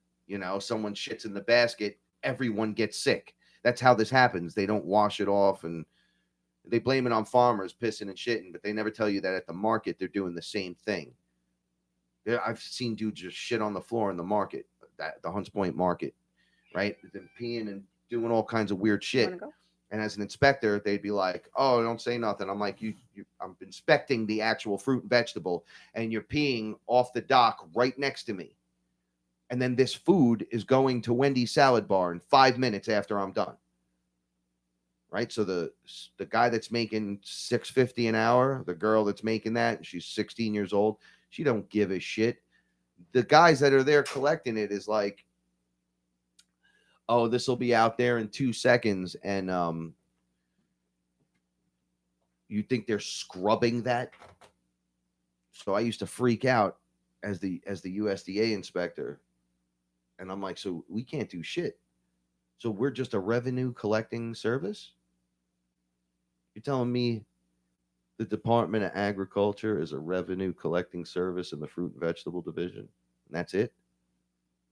Yep. If everything else goes down, we still charge for our inspections because someone's going to need something, because the air condition breaks and it gets hot and everything melts. Freezer kicks in too hard, everything freezes. So there's always going to be something. And I'm like, yeah, but you're not looking for the something. You're just looking to collect a payment.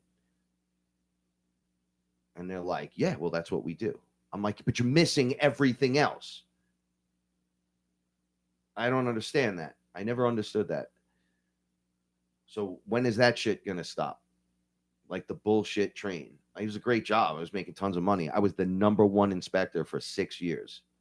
In the whole nation. I was #1. People were like, how the fuck are you doing it? And I'm like, I'm the man.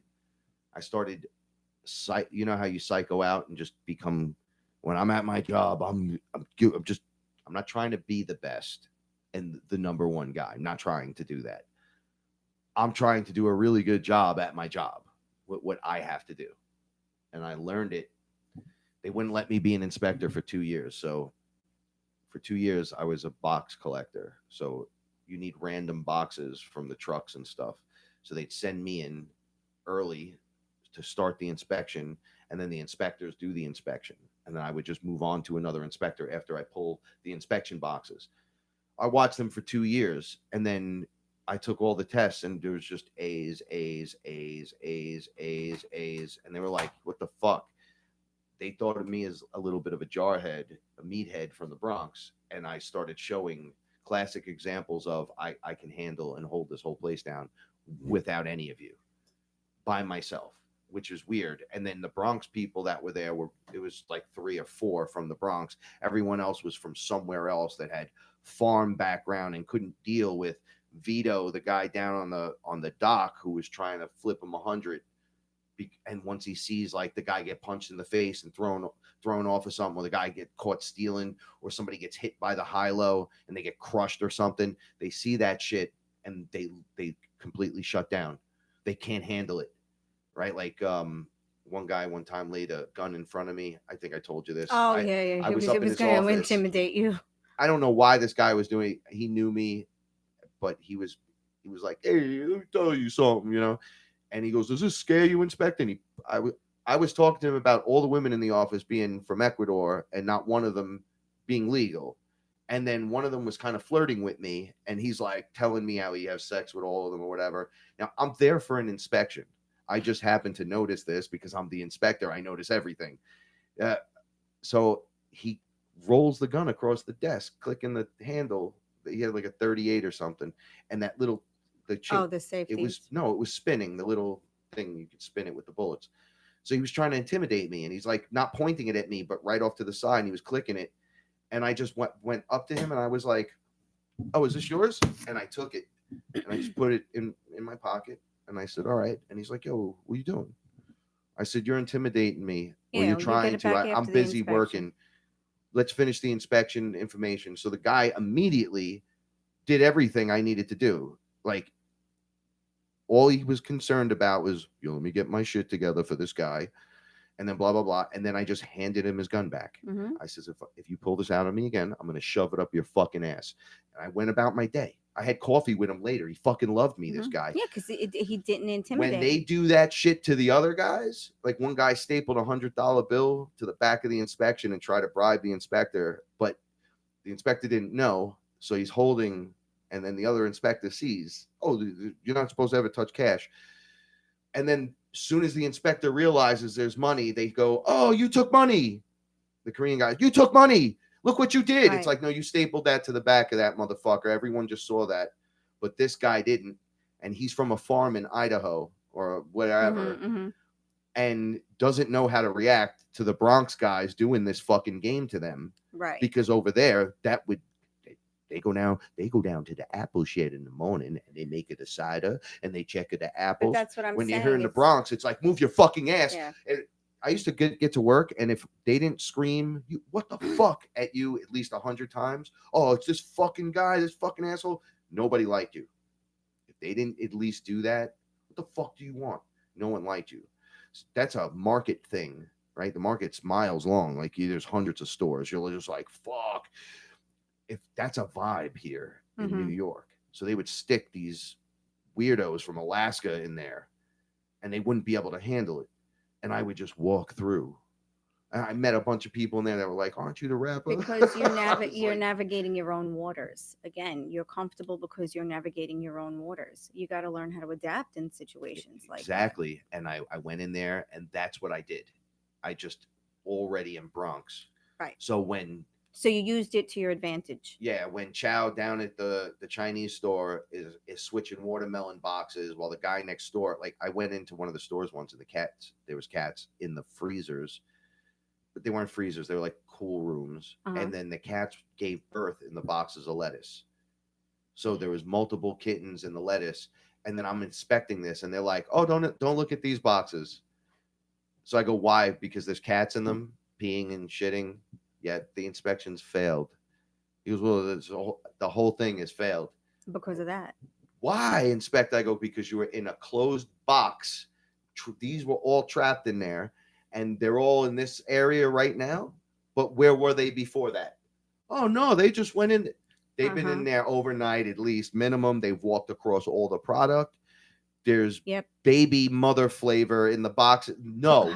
Poop paws. Poop paws everywhere." people used to come up to me and just reach in and grab my shit, like if I was doing apples or peaches. They reach in and they were so disrespectful because they'd be picking their nose, eating, take a bite of something and throw it back in the inspection bin. I used to slap hands with a razor. I used to have a giant USDA razor knife to slice shit. And I was so good with it, I would slap you from a few inches away, your hand going into my dish, and everyone would think I'm trying to cut them. I never cut anyone. I whacked them with it. And they, oh, what the fuck? Get your dirty hands out of your filthy shit. All of this process, and this is my point. You're getting a bird's eye view now from what I'm talking about with just your food coming into New York. So imagine what's going on around your food everywhere else. I've been in hundreds of freezers that have black mold and that's dripping air conditioning. Oh, I know. On stuff. It's horrible. I had that thing that when the air conditions has the mold in it, and then it blows in your Legionnaires. face. I had Legionnaires. I was down for a month. I literally thought I was dying. Yeah, it's no joke. The doctor said to me, "We haven't seen a case of Legionnaires like in years." Now, recently, there's been Legionnaires in places ships and stuff from the air conditioning and in Hunts water. Point in the water towers, right? So when it happened to me, I'm in the food freezer where all the I'm not going to name the name of the place, but all the food that had to be at like under 50 degrees, open boxes and everything, having those ventilations blow on all of that. So that's in everything. Just because we watch Gordon Ramsay and he opens the freezers in the kitchens and he's like, what the fuck is this? Like this is chicken from last week. It's raw. Like, yeah, you don't have it's got bacteria on it. You'll kill someone. Yeah. Right? You have respect for yourself. You don't care about your customer because you don't respect yourself. The food business, right off the truck into the place, it's already been on dock after dock, already shit upon, kind of. It's already been around all that. Then it's chemically dusted. Then it's sitting in stuff. It was already sprayed. It was grown with a Terminator seed. So it's genetically modified, or it's not. And now you open the box and there's all the other shit you're not used to. And I'm tired and sick of that stuff. It's an easy fix. And you say to yourself, well, how do you fix it? Well, you just care about all of it. Right? You see the cat with the one eye. You're like, I can't go to sleep at night with the one-eyed cat sitting at my fucking doorstep when I could give it medicine and at least help it to go painless, whatever. Okay, well, I'm looking at the food. I'm seeing things there. I think you should call an air conditioning guy. I think you should have that blown. Well, that costs money. Well, you're making a fucking $1 million a week. Yeah. You're serving food. You're selling food to the people world over here, the entire could die. Northeast. And this is why inspectors used to get harassed, because I fail an inspection and kick it back to the guy that took it because it's his fault or something. They fucking lose $60,000 and lose their shit. But they're trying to get me to lower the to get the inspection a certain way so he could throw it back on the guy who shipped it over here and blame him for the shitty product. And I'm like, well, how about you all just clean up your fucking stores? It's an easy fix, because I used to go off-site to another place, and that place was gorgeous. It was like a warehouse that had everything was highly regulated. I mean, it even had those little computer things, because it's all technology, taking the pallets out by themselves. Yes. And then they would bring me my pallet. So I'd go there and they'd be like, don't worry, the robot will drop the pallet off, and the guy's controlling shit from a platform. And I'm going, this place is spotless. You're not even allowed to chew gum. You have to wear a hair thing. When I came in, I had to cover my beard. I had to I had this thing, just like a neck gaiter that snapped up to here. And I just wear that during it. So then I was like, well, this place is successful. They're like, well, it's running way better than the market. Do you even see, there was always 1 million people in this other spot, but there was never any traffic. There was never a hard time getting in, and everybody was getting out on time. Because it was. And I'm like, you guys are fucking epic. Because it's technology. So like, even when I worked at Pepsi, we were working on we were helping, one of the projects I worked on was helping with those smart pallet choosing. So the computer picks the pallet and creates the pallet for you. So it takes, it's man hours, basically, cuts the man hours down. But the technology, that goes in behind that. People don't understand that what you have to do in order to make that run smoothly. Yeah. And you know, the Hunts Point market, those markets haven't been updated for they've never been updated. Like you're not running with the best technology and the best layout for getting trucks in and getting trucks out. It's the way they did it when Back the then. market opened, and they never did It's anything very mafia related. because it I costs, knew all of them. but it costs money. They'd be right? like, "Hey, it's Frankie." I'm like, "Hey, fuck off." But that's it. Everything costs money, right? Like I went to me and your mother, we were in Aruba, and I said, you know, I wonder if they use wind technology because it's always windy in Aruba. And then she was like, Paula, you know, you asked that question, and there was a whole thing on wind farms they have on the other side of Aruba. And I said, I don't know why they don't grow their vegetables in water. Like hydroponics. Hydroponics, like, you know what everyone's doing, like people are buying airplane hangars and warehouses, and they're growing vegetables. They're elevated, and they're growing them in water. A place like Aruba has to have everything imported onto the island. They could do that. They could build an airplane hangar or a warehouse and grow things in water. Absolutely. You know, I mean, that would cut down on so much import tax. Do you know what I mean? Like, it's utilize what you have. Like, it kills me here that I can't put anything in the dirt. Everything we plant has to be in pots because we rent here. We can't put anything in the dirt. But our landlady has this beautiful yard, and she just keeps the lawn nice and tidy, but you can't walk on it, and you can't sit on it, and you can't play on it, and you can't run on it. And it's like a waste. It's beautiful, but you can't touch it. Yeah, I feel weird. Like we spent one summer last year, the year before, where people would sit out there. Yeah. It was like, well, look, you guys could sit out there, but yeah, don't walk on sit the out lawn. there and Yeah. hang out on the lawn. And then it was, you know what? I'm just uncomfortable with throwing down something and just sitting in the sun. Oh, I am put the too. chair Yeah, up that's by why we the put the door. chairs out. I am too. But you know, otherwise we'd be growing everything. I had a deck So on my house. I grew everything I could that possibly was grow the on that best deck. deck in the world too, by the way. And so this is my point. So we need to release these shitty concepts, the old concepts, the old ways. Mhm. That shit don't work no more, and it's not good. It's not healthy. It's not happy. When everyone's working in an area and that they're unhappy, and then your food goes through there, It's a and the consciousness. whole trip, the guy driving's on fucking meth, going, I need to make it in 12 hours to New York from Florida. It's like, bro, you got to be doing 90 for 12, the whole 14 way. hours, 15 hours. You're not going to do it. And they go for it. And that energy is in the food. It's in the traffic. It's in the this, it's in the that. And then you take it to a dirty fucking warehouse. You supply everything. Dirty warehouse. Just now, they started asking them to build it up And regulate a things, little more. But things like food and the traffic, these are kind of easy fixes. Things could be built correctly. Solar roads, wind in Aruba, because there's fucking wind. It's windy all the time.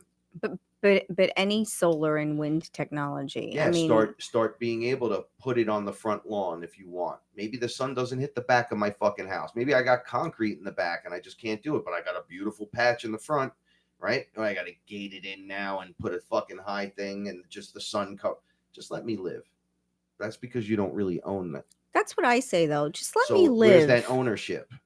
It's going to come. This is the next step, right? Everything has to step up or it's going to fall off, right? Like the old ways just don't work anymore. Charming folks have nice comments they're making about I us. love the FearLess family so much. I do too. I'm sorry, I haven't really looked up to see what was going on. I kind of wanted to roll through tonight. We started getting No, we did. We had momentum, and then we missed a show because of the power outs, and so it's like kind of catching everybody up to where we are now. We're not subscribed to just do the show on Saturdays at this time, by the way, as well. There'll be other times where we'll just go live. Yeah, like we've been trying to get to the beach to go live. It just this week it didn't work, but we're definitely doing that next week. So yeah, one thing at a time. There'll And be a little more airtime. yeah, we're going to get a lot more in. And now that retrograde's over, I feel the pressure's off of me. Yeah. I did. When I woke up this morning, I felt the difference. So those things we can't take, that, and you think you're empty, and then the universe is like, bro, you're still full, and then tears it out of you. Let it happen. Cry if you need to cry. Go in the shower. Let the shower water run on you. Let it out. Yeah, Sing in the shower. let if it you have out. to. Yeah, let it out. Go out in your backyard and yell fuck if you have to. Just be like, let it out. Don't hold that shit in. Right. Go do some push-ups, sit-ups, go for a fucking walk. Make a connection with the one you love more, like one step closer by doing one thing more.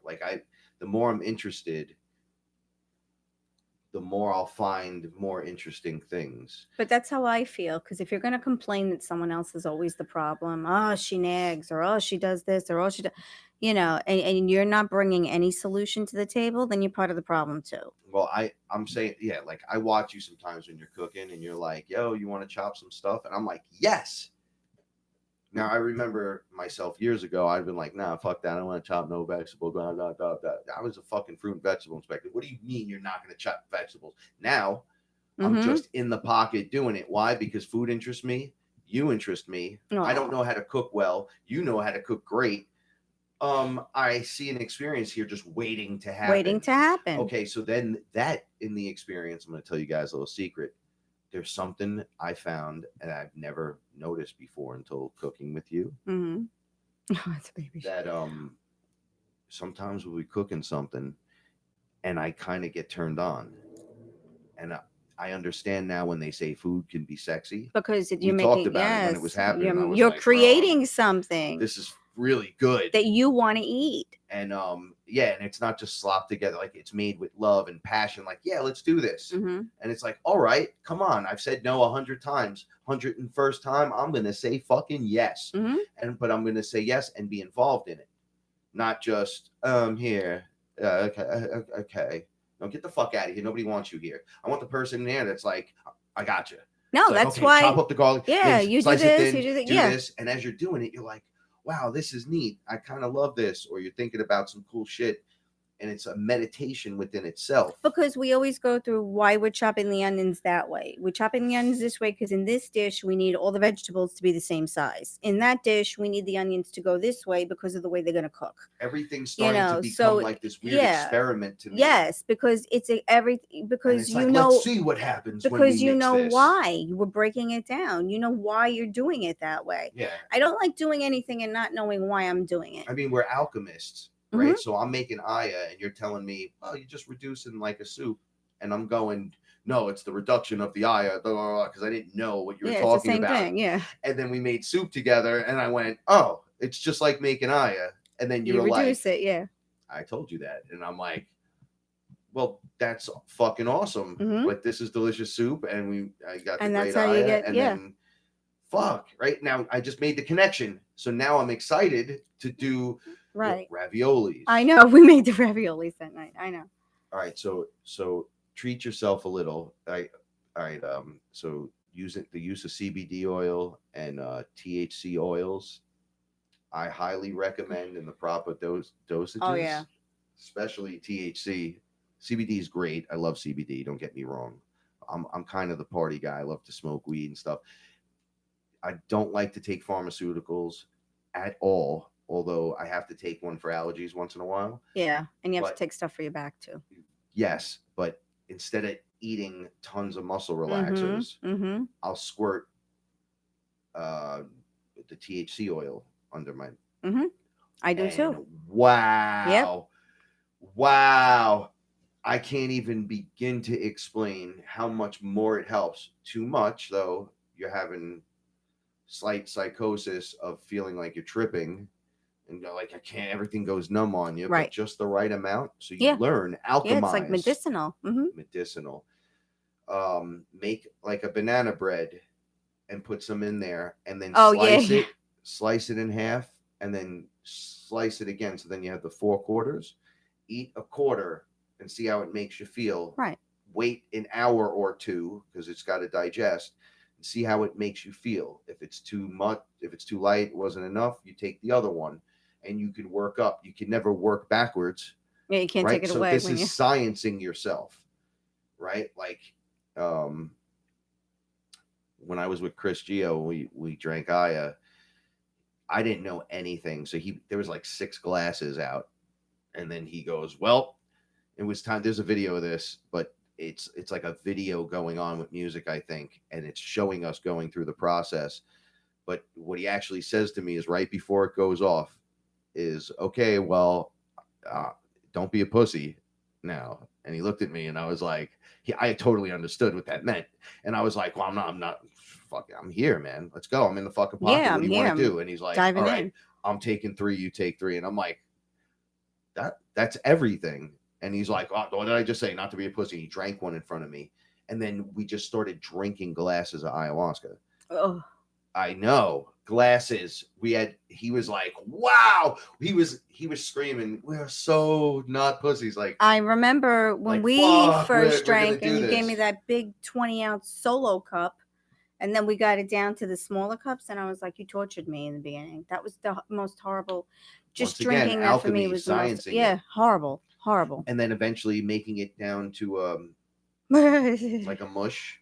Oh, well, we did and then the putting cinnamon on it. Yeah, it doesn't really yeah. taste that good, but you still have to take Syrian rue. So you could take you need a minimum of 3 grams of Syrian rue, no more than 5 grams, right? You could put them in little pills, eat them, and then make the ayahuasca down to like a tar, and then put like a cinnamon or sugar on That's it, what we and did. then We put it rolled in the freezer, and then pull them out and just funk them down. Like you could hand them out to people after you take your rue pills. Yeah, but so it's a different way of doing Aya. It's strong. It's condensed at that level. Yeah, but you didn't like it that time because it's stuck in your throat. Where the nose hole meets my throat, it got in there a little. It was stuck. I know. And I was it was like a paste. It was like a paste in my throat. And then we had some rue in it. We didn't take rue. And I don't remember that. We had it like both in one. Yeah, because mine went down perfect. Gandalf.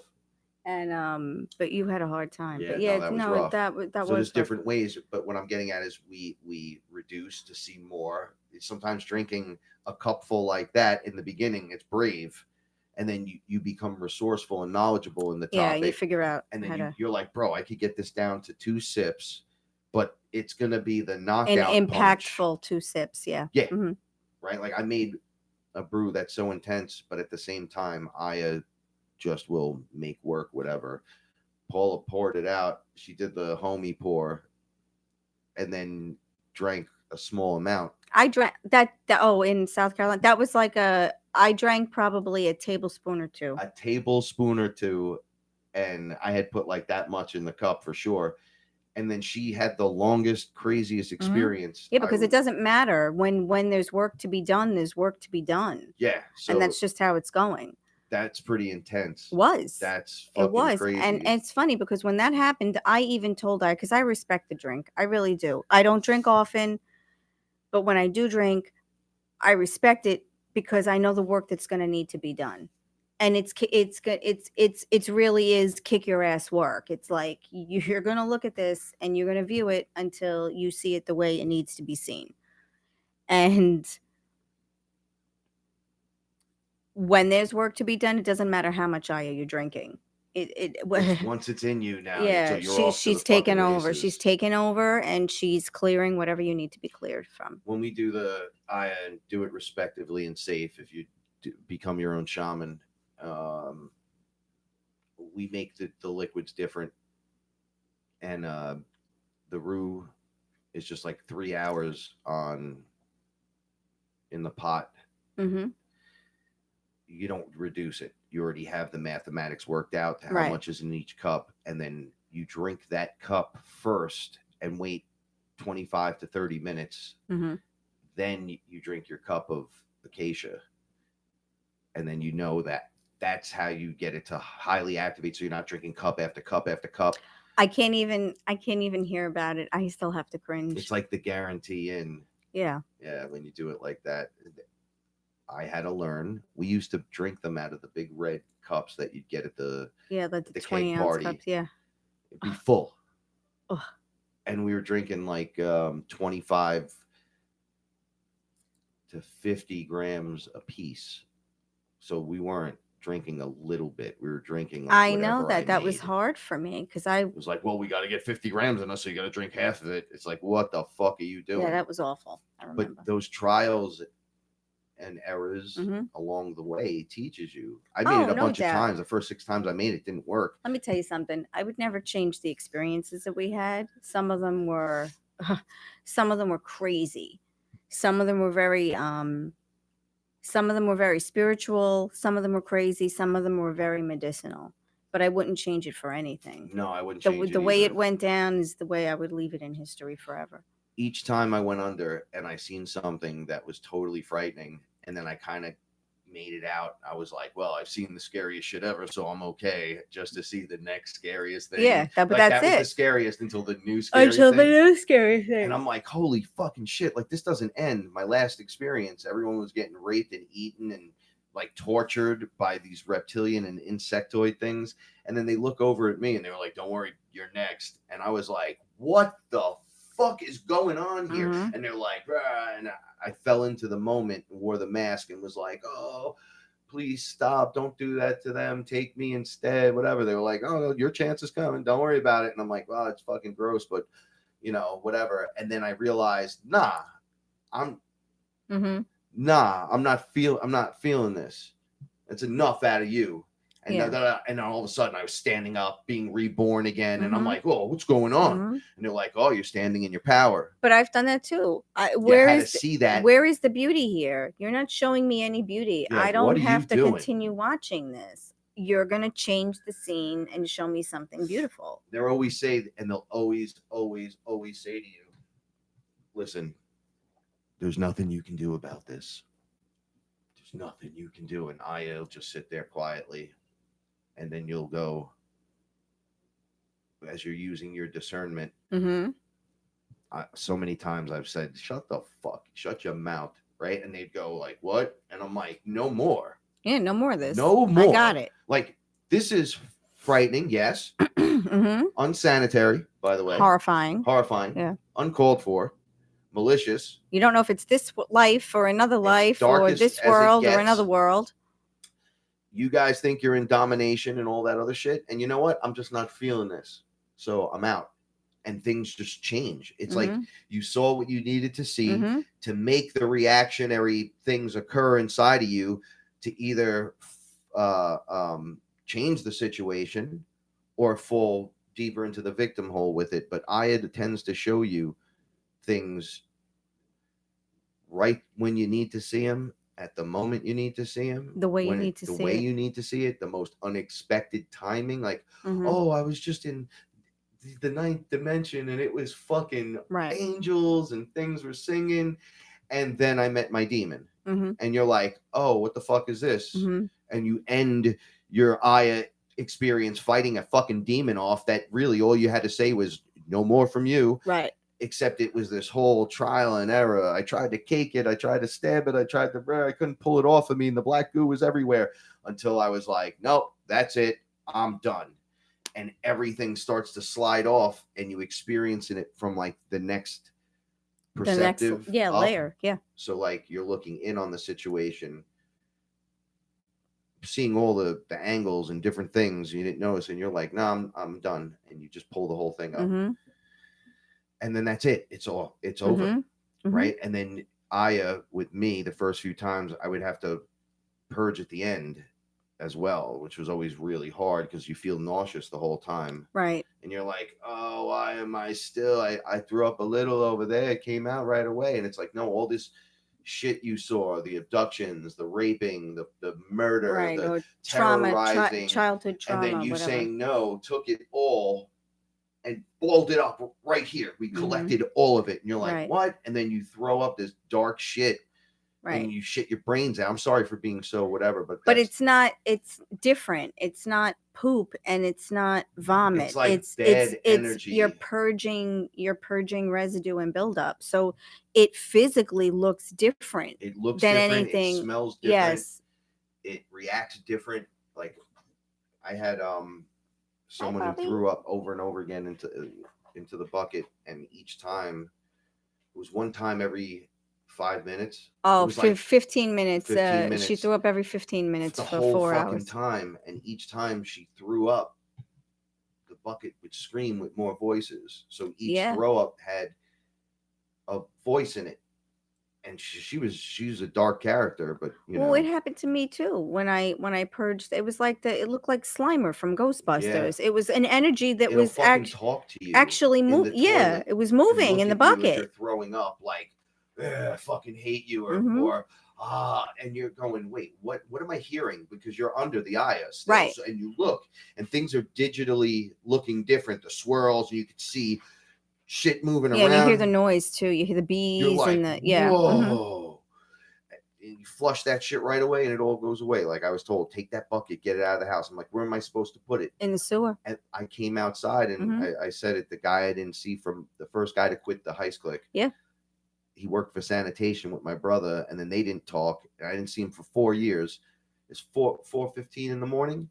He's on the back of the truck hanging. He's like, Frank, face man. Just reaches out, takes the garbage as I'm walking down my steps. I'm like, Petro? He grabs it. Good to see you. Throws it in the back of the truck, and they keep going. It was like magical. Perfect timing.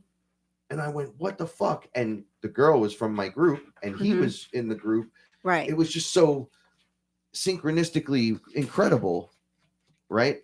And you can say, is all that a coincidence? I don't fucking think so. No. Because I was under going through it. No, because her purge could have been connected to all of that happened years ago. Yeah. And he maybe needed to be the one to take it away. Yeah, everyone has a job. A job to do. Like they'll agree, oh, I'll be there. Yeah.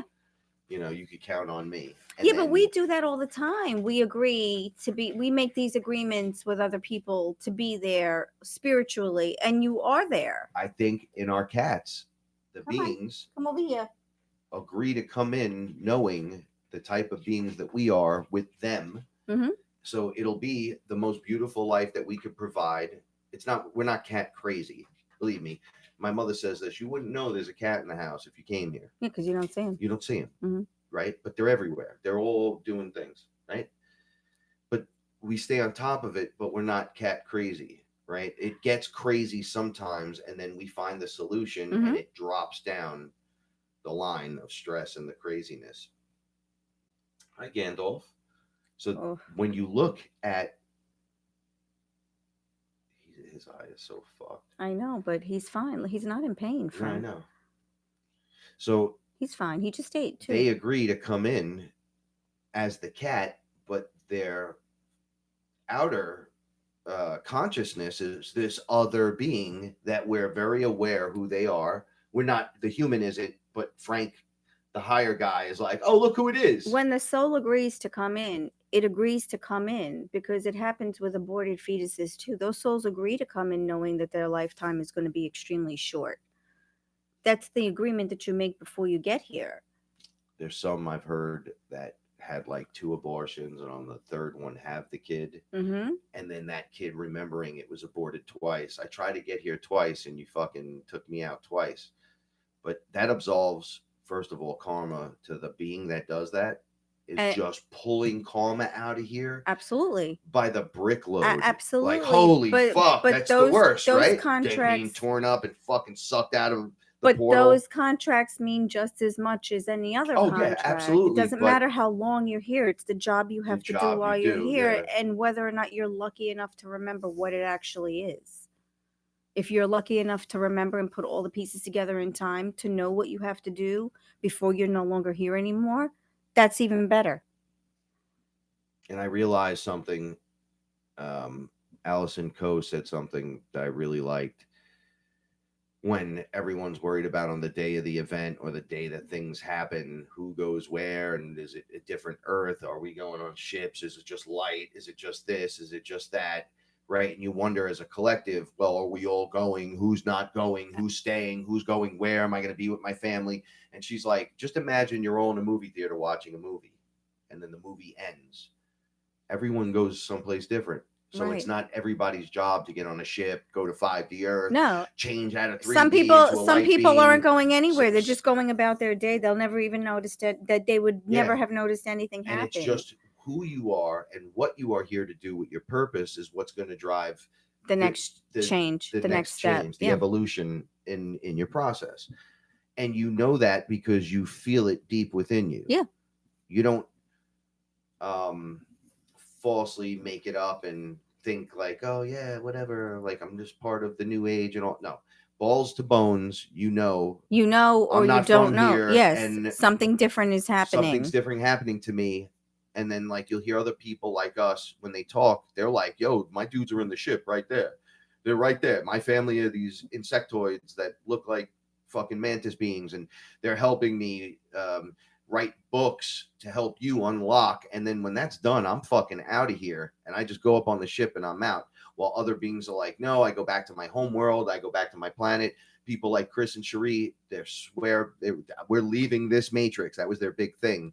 We need to reset everything so we could get the flock out of here. Right. Where in me, I'm like, we're not going anywhere. Right. We're going to lock in and transform in the event, not in that event, in the flash of light. We're going to evolve inside the space, and we're going to be an example of what can be done. It's part of the purpose. That's why we remove the layers. You know, people say, I want what you and Paula have. I'm jealous of what you and Paula have. What you and Paula. I'm like, yo, we built this shit after losing everything. I lost everything. I was sitting in my brother's room at my grandmother's house, and it's still for a 14-year-old boy.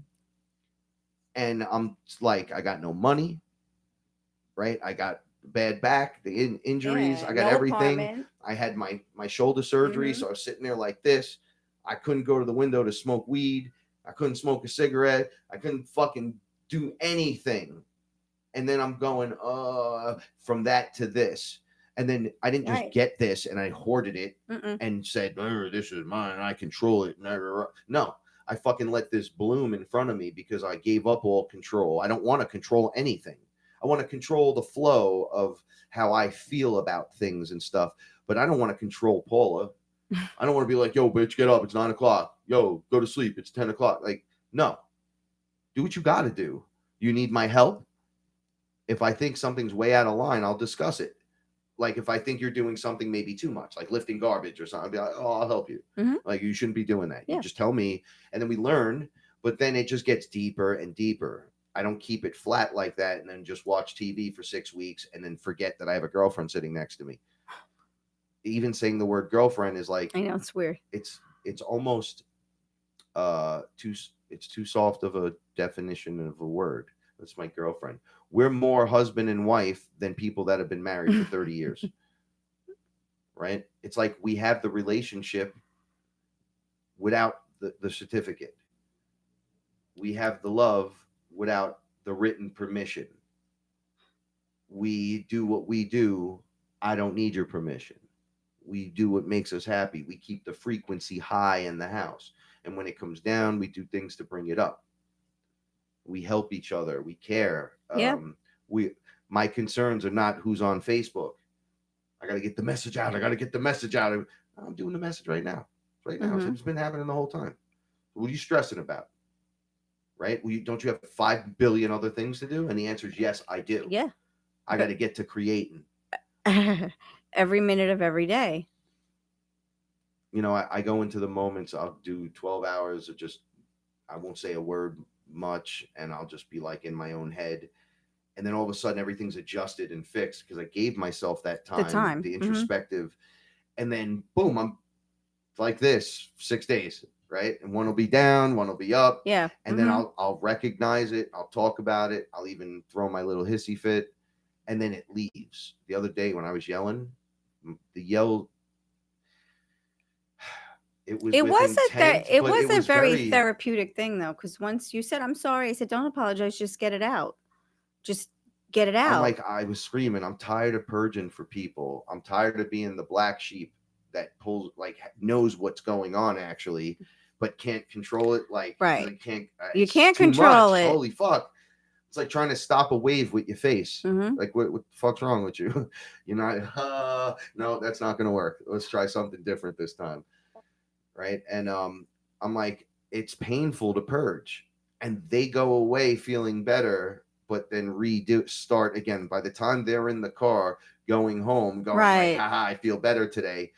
And some of them know, you see it in their eyes, like, I dumped all my shit on you. Now I feel great. Come on, guys, let's go. Yeah, I left all my demons here. But and then now they get I'm in the going car home. and the demon shit starts the fucking build up again. Mhm. Well, we got to remove those plugs that allow that stuff to happen.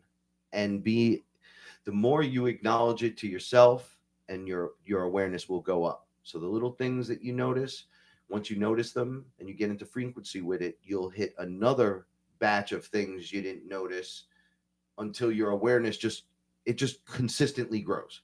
Yeah. It's nonstop. Yeah, it's nonstop. But that's what's been happening, right? So now Frankie and I figured this out like a year ago, that your awareness does grow and that you become more and more aware. The more you acknowledge your awareness, the more you become aware. Yeah. And we've been putting it to the test each time. So that's how we're tackling these big issues, like these big family or home issues. Just one awareness issue at a time. Yeah. See, I never, because of the way we do this, I never look at Paula, I never look over at her and feel like distaste or distrust. Oh, that's good. Or you fucking witch, you got something going on brewing in the back of that mind. I never do that. I know. Like that.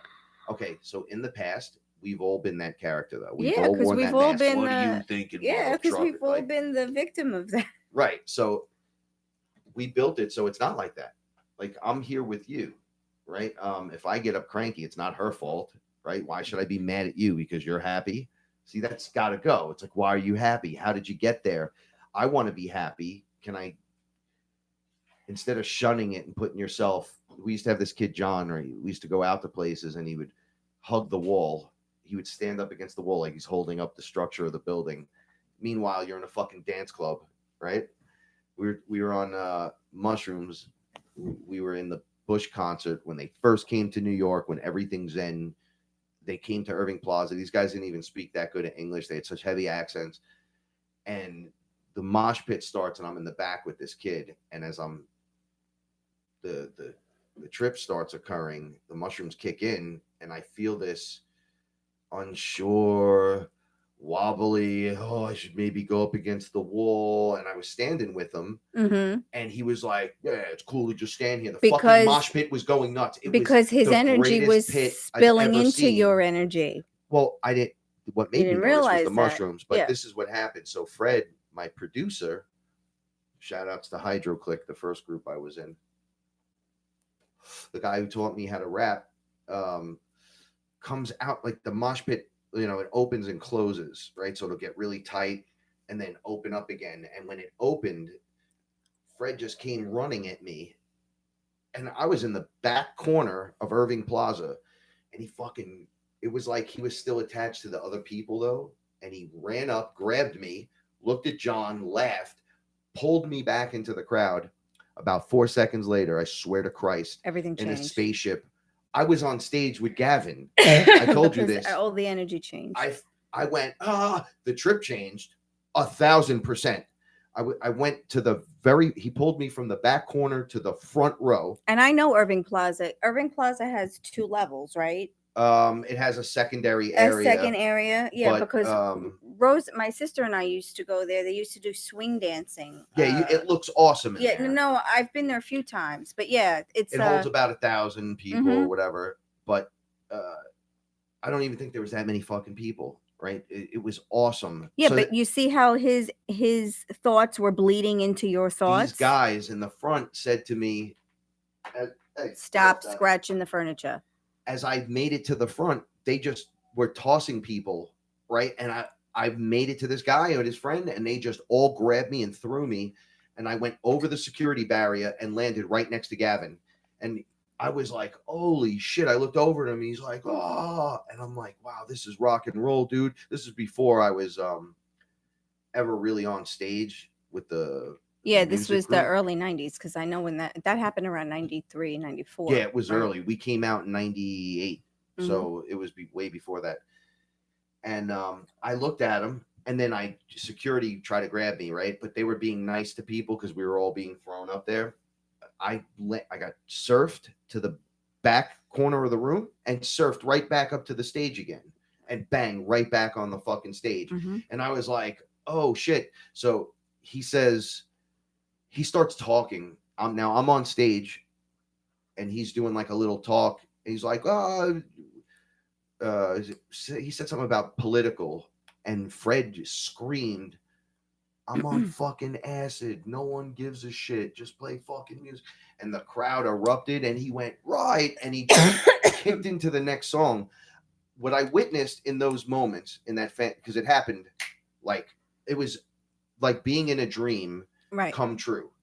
Because I'm like, yo, these guys are fucking awesome. He goes, we're Bush, we fuck it and smoke it. Rah! And they started singing. Like, they did some upbeat song, and I jumped back into the crowd. And after it was all over, they were like, yo, this kid Fred incited that whole flow from me getting off the wall hugger, right, into the pit, I stayed in the pit, getting on stage multiple times, right. meeting them, Was his and then telling him to play fucking music. We're tripping balls, bro, let's go. But it was his energy bleeding into you. Like when we went, So wonderful. We went to all the girls right before I met you. We went to New Orleans. My one friend wanted to go to this party. It was booked like a year in advance. The Vampire Ball. We got ready. We went to New Orleans just to go to this Vampire Ball because we were going to New Orleans during Halloween. And I heard about this Vampires Ball for a year. The person wanted to go. She sits in a corner the whole time. Yeah, why are you sitting there? You talked about this party for a year. This is it. And now you're in the corner. And it's like, why? Why did you do that? Because you overwhelmed yourself. You got here and you were overwhelmed, and instead of taking a minute and calming yourself down and assessing the situation and assessing where you are in the situation, you got overwhelmed and you ran in the corner. So now we all had to be in the corner with you. Yeah, it's like the magnet. And then that's what we call the people that do that. And then you slowly break away, and you then start to go, no, I'm here for a good time. What the fuck are we doing in this corner, bro? Right. But that's how most things happen. You don't know how you got from where you were to where you are. It's like, if this is all you wanted to do and you were so excited about doing this, why is this a problem now? Because it didn't meet the expectation in your head, because you should have had no expectation in your head. It's like, well, because if you have an expectation, then there's a failure option in there. Well, it didn't meet my expectation. Exactly. So and I think that's where people go wrong all the time. Nah. Don't expect anything. Just go in with an open mind and have a good time. You and I go to the supermarket, we have a good time. I mean, you know, I mean, it's not the task, it's how you handle it. Come here. My ex used to hate laundry, right? And you know me, I don't mind doing laundry and stuff. So I would sing and dance and do laundry, and she would just look at me with that face, and I'm like, what the fuck is your problem? And she'd go, why are you singing and dancing while you're doing laundry? This fucking sucks. And I'm like, does it really? I have stains in my work clothes, and I need to shitty underwear maybe, and dirty socks. Like I want to clean my stuff. You know, we got clean towels, we got cleaned. Like, that makes me happy knowing, dude, that's coffee. That makes me happy knowing that we're gonna have that. So I'm putting love into it. And she would just go, like, she had that old mean lady look on her face, like, oh fuck, I fucking hate you right now. And I'm like, damn, you're not even that's like opposite frequency. But that's what you used to do. Now imagine she's cooking food and she's doing, and I'm like, oh, you're poisoning your food. That's why I don't. That's why I don't cook when I'm mad. So we talked about this. We never mentioned it. Public laundry, right? When you go to the laundromats, you get other people's energy, because if they're shitty with bringing in their shit, and Their energy is all over energetically, your energy is all over everything. You leave a heat signature behind. Yeah. So when you're sharing your space publicly, you have to put your protection up. I hear all of these things moving around. You have to put your protection up because energetically, all of their energy is all over everything.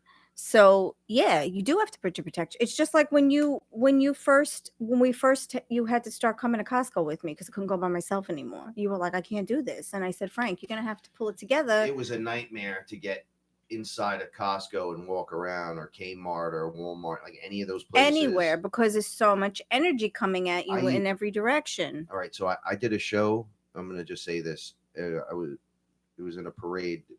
Is that rain? I think it is. There was 25,000 people there in New York City. I was up there for 15 minutes, killing it. I had the whole place rocking. The cops had to put a barricade up after our show because the freestyle shit went on, and Judy Torres and all that, they were on stage. Oh, really? And then we got rushed coming off stage, and there were just piles of people coming at us. And they wanted to take pictures, shake our hands, just, everybody was talking. And I had the greatest day of my life from that guy. But that's how it should be. Into the store as I got older because I couldn't handle the energy anymore.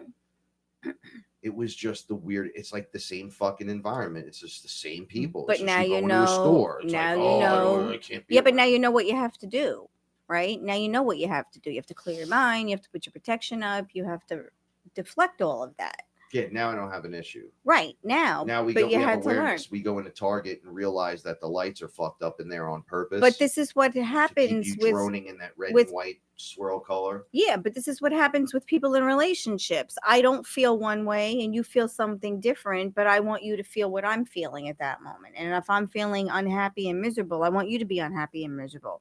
And that's wrong. That's like people who say opposites attract. Opposites don't attract. It means I give and you take.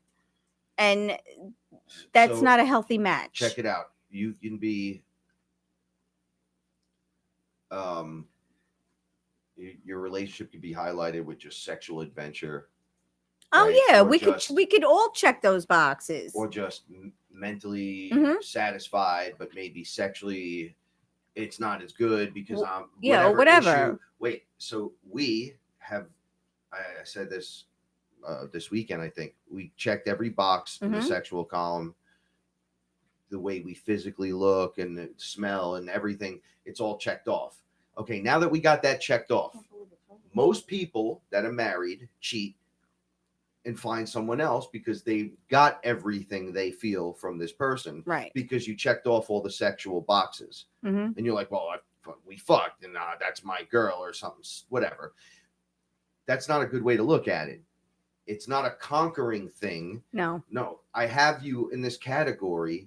Now let's check off the boxes in the consciousness category. Does our conversation stimulate you? Yes. Well, let's talk more. Are you interested in me? Yes. Well, then I want to know. Let's connect more. Right. What more interests do you have? I want to be involved. Yeah. You go to the store and you come home with food. I know I hand you money. I really care. It's time for me to go to the store with you and see what you're doing. Right. Are you cooking dinner for us tonight? Thank you very much. It's a beautiful thing. I'm kind of interested. How did you make the potatoes like that, et cetera, et cetera? Well, why don't you come on in the kitchen and I'll show you. But that's how it starts. That's how you make the connections go, like with anything. It keeps an interest at all times. So there is no, like I tell Paula, I don't ever look outside. I got rock star credit and I'm never going to stop claiming that shit. I never look outside my home. I don't have to. Your home should be your vacation spot 24/7. Whatever that means to you. If it means serenity and peace and calm, fine. I agree. If it means party central, then do what you got to do. What does your mother call this? The party house. The fucking party house. And I'm like, there's no party here. There's just good feelings. All the time. But that's what she means. So that's not a party, but it is a party, but you have to build to that. Yeah. We're not in here just partying. No, I know, but we're just watching Avengers again for the 900th time going, oh my God, you notice this? And the coffee's flowing and the snacks are flowing. Going, wow, this patch and this TV and Toys and talking, treats. Yeah, and everyone's talking. concerned with the conversation. Mhm. And I feel good. Why is that? It's like because we fucking work hard at this, and so it stays this way. Yeah. So when you come in and sit down, your frequency changes. You don't bring our frequency down. We destroy your frequency, And we raise yours before you leave. Yeah. Yeah, we raise it so you can walk out, and that's all unsaid. It is unsaid because your brother said to you, I don't want to hear about the party house anymore. My mother, your mother. Because when Frank and his brother talk about their mother, they each call their mother your mother. Your mother. It's your mother. It's like, why? Oh, she's mine today? Yeah. It's like, well, you know what she fucking did. And I'm like, what'd she do now? Oh, she's talking about the party house again. How much fun she has at your house. I fucking hate hearing about your fucking house. I go, why? I noticed. I go, but what's up with that? And he goes, you don't even fucking know what your mother says to me. I'm like, well, what does she say? She goes, oh, Frankie's house is the party house. This house. Now he has the big house. I don't have to do anything. The 2 cars, the kids, the wife, the garage. Like he's got all of that. And then she's in there shitting on him, going, oh, this is nothing like Frank's. And I'm meanwhile, like, we live in a shoebox. I go, but Rob, I'm not telling her to do that. She just comes here. It's freedom. She doesn't have to do anything. She can just hang out. Party, and you're like, oh, they must be fucking just getting high and hanging out and drinking. Yeah, we're mom. Yeah, right. Just eating mushrooms and fucking, and then mom shows up and makes dinner. It's like, no, that's not. No, that's not what happens at all. None of that in that order. None of that happens. Goes down, and it's just weird how people view you. Mm-hmm. Third party. Yep. And then just like the girl with the broken arm, it's like her arm didn't break. She broke her pinky bone. It's a boxer's fracture. You know how you get that from punching something that's harder than whatever you're using to hit it with. So you use a fleshy hand against a big fat Neanderthal forehead, and your finger could break. When it came back, it was he fucking snapped her arm and broke it. It's like, oh, I would have been in jail still. I would have been in jail forever if I just snapped some chick's arm. Get the fuck out of here. What are you, crazy? And that's terrible. And then why would you hang out with me for all those years to begin with and then be like, well, that's the arm snapper guy? Yeah. Why would you want me to meet the arm snapper? Yeah. To fucking snap an arm one day in front of you? It's like, oh, let's hang out with the shark, swim in his area and hang out with him when he's dead, starving, hungry, and see if he bites us. What are you, fucking retarded? But this is the guy I want you to meet. But this is my best friend. Here he is. Here you go. Go with God. Be good. Holy shit, right? Mm-hmm. The things that we deal with and stuff. Well, hopefully we're in the zone now. We'll bring it to close. But the portal's open, Lion's Gate. I think it's open till the 8th. I don't even know. I felt the change when I woke up this morning. I knew something was different. So did I. Was lighter. It was like we're not gonna talk about that. It was like just energetically everything was just different. I wasn't stuck in the mud when I got up this morning. I had this bump in my belly that was like out here that the cat, when I first brought him in, mm-hmm. he would lay on my waistline and I would breathe and my stomach would come out. So it's stretching so hard that he started attacking my stomach from my breathing and putting out the fat belly and back to it. Just dropping. That's not there anymore. And it's just out, almost like no matter how many times you clear your chakras or whatever, that shit gets blocked again. Of course it does. If your chakras fall away like mine did and those holes are still there. You're still generating those energies. Mm-hmm. You're just not being manipulated by the other factor that nailed those fucking things in. You retook control of yourself and you closed down those barriers. But as you still move on, those areas still get clogged. If you get embarrassed, it goes to your yellow chakra. You hold it in and fear, anxiety something over there. Mm-hmm. It's the orange chakra. Humility. Mm-hmm. It's a sexual thing. Maybe you were traumatized, or maybe you like dirty stuff, and you're like, you get all nasty about stuff. That's that weird shit going on in the red. Each area has, if you can't speak your truth or you're just talking uncontrollably. Oh yeah. Your then something's wrong. But working. they get clogged up all the time. That's why you got to go through them and you got to clear them out. Even when that's what I'm saying. Like whether it exists, don't exist, whether they drop off, whether you have them removed, those areas still hold those, the 7 deadly sins. each one of the chakras contains like the furthest craziest example of Oh that, no, I like could see greed that. and all that. I could totally see that. Things that breed anxiety are in this color, you know, Right, things that'll right. make you go from love to hate are Right, all in right. the red. You're like, whoa, that's why you can love someone and say you love them but kill them. But I loved you so much. And it's like, well, that makes no sense. It's like, well, to that person, it's all in the love range. It's all in that red. But because they're only working out from that area. I need you. I must have you. That's a controlling, dominating thing. So if I can't have you, no one will. But I love you. But I love you. That's not love. No. That's control. If you were to look in the red of the love energy, it would be love is over here. And Yeah, then as your gets, words are red all the way gets over darker, there. the darker shades of red goes all the way to black.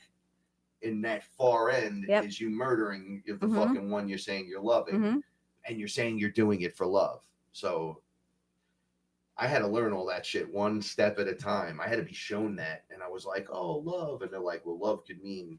And I was like, 10,000 different things. Look at this! This motherfucker's killing his girlfriend. He's choking her in the bed, and then this one, she's poisoning them, and then this one, this is happening, and then they're cheating on each other. Why is this? But they're claiming this, and they're like, "We wonder the same thing." Fear. Looking at you, but you're here, so now you're the creator. So we're gonna point it out. Yeah, you're gonna go figure it out. Become aware of it situationally because of where you're placed, and we see if you pick up on it. If you pick up on it, it means you're ready to learn. Right. And then once you're ready to learn and you learn it, now you're responsible for it. Right. So there's no going back. Right.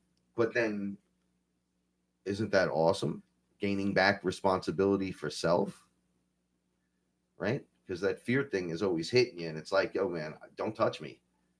Like, that's why I don't walk in fear. I'll walk right into the haunted house. I won't give a shit. Because you can't. I'll be able to call out anything. You can't be afraid of right what may not happen. It just doesn't matter. If you have a demon, an archon, a lizard, it's like, so it's you today. Okay. I got something for you today. Yep. I got something for each one of you, because it could be anything. You know, it's funny.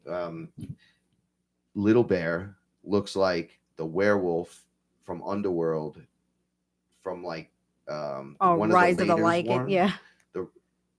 They had a werewolf that was like injecting himself to make himself huge. He was like a 20-foot tall werewolf. He was like a panther werewolf that looked like that thing. When it walked into the room, the girl was like mad small, and she just looks up at it. She's shooting it, and nothing's happening. And he's just like, and I'm like, all of that compact into that little guy. Little tiny thing. Yep. So imagine what etherically that thing is doing for you if all that other shit is running around you. Yeah. That little tiny fluffy thing is holding space for you and protecting you and keeping you safe. And it's laying on you and purring and just looking at you lovingly with its one good eye and like, but it's clearing the space whole around you. Area is just lighting up. With, it just changes the whole frequency. But that's what we're supposed to do for each other. That's why there's no room to be scared of shit that's not going to happen. You know, I could worry about alien abductions too. I'm probably not going to be abducted by the 5 train in the Bronx. Probably not going to happen. I could probably guarantee it's not going to happen. And I'm not going to walk around being worried about it. But you can't, because you need that space for other things, because you're constantly holding space for everything. And I feel that time is speeding up now, so it's hard to multitask when you're multitasking bullshit. It totally is. That's what I'm saying. So now, like if it's not imperative. You don't bring it. If you don't need it, you don't bring it. I had. You could ask anyone who knew me and any child in my family. I had the magic pocketbook. I had the pocketbook that could go on The Price is Right, or Let's Make a Deal. And I would have everything in that pocketbook. I mean, anything you could possibly need, I would have in that pocketbook. That's actually a shaman bag. You realize that. But you have the same kind of backpack. My backpack has got everything. Exactly. But now, because I've let so much go, and I've put my trust into the universe, I don't even use a big pocketbook anymore. I use a tiny little bag. Frank got me this little tote bag for Christmas. And that's the only bag I use. I have thousands of pocketbooks in bins. And it's funny because when you trust the universe and you trust yourself more, you need less things. Like I was, we were talking about that the other night I don't too. like taking the big backpack anywhere. Yeah, you take the little one. Take Yeah, the little yeah, one, but take and the little then one. I said the other day, I don't even want to carry my keys. Like I got my phone, got it on the clip, earphones. Right, but you sunglasses, don't need store. what you don't know what you're going to need. So you try to be prepared as best you can for the situations that are going to But arise. sometimes I just want to go. Right, so it becomes Yeah, me we too. learn to become Yeah. minimal. Stop worrying that you're going to need X, Y, and Z. Right. All right. Look, you got all this extra stuff in your bag. Right. Right. Okay. Where are you going right now? I'm going to go buy a rolling papers at the corner store. Right. So you're going to carry that all to the corner store And carry it all back. Right. So that's what you're going to decide to do, or you're just going to go and be like, yo, I'll be back in 10 minutes. I don't need to carry my cigarettes, my keys, the lighter, the this, the that. Paul is going to be home. You stop fiending on the cigarette thing so you don't have to carry big packs, maybe put one behind your ear and just go. Stop worrying. Oh, I'm going to need baby wipes. Why? You're going to wipe your ass from here to the store? Is that what you're going to do? Do you need to wipe your face? You do that now before you leave. Wash your hands and face and go outside normally. You sure it's only 1,000 feet to the next place that you're going to? Why are you so backed up with stuff? Why are you taking your photo album and you're this? You're not showing nobody that shit. You don't need it. Maybe when you go camping for the weekend or you're going out, you're going to your friend's house, and you want to bring stuff and you want to make sure you got all your shit and accessories with you so you can share that with your friend. I always go see Josh, you the magician, shout outs, Josh Carruthers. And I always bring this backpack with me because I have my stuff in there. And whether it's a couple of books, something I wrote, this or that, I'm so invested in just being with my friend that I almost never open the backpack. And we always say, oh, we'll get it to it next time. And we'll literally hanging out 4 hours. And it goes by like that. And I'm just more interested in just being with him and having the conversations and just doing the things I find it more interesting. It's almost like I never pick up my phone either. I'll just pick to see if she calls me, and that's it. Like I literally don't care further than that because I turn my focus onto what's really important. Right. To what things that matter. And that's, those, you want those conversations. You look people in the eye and you smile and you tell jokes and you laugh and you talk about real things that concern you. And even if it's a fear, you kind of, instead of driving it at the other person, you just bring it up and, I can't take that no more, blah, blah, blah. And usually it's, oh, if you do this, it'll get rid of it. And then just go with the flow and go into the next thing. And you're just learning and sharing and teaching and sharing and learning and teaching. And you just, it's so much better than, yo, bro. Nah, bro, that's cool, bro. Yeah, bro. Paula,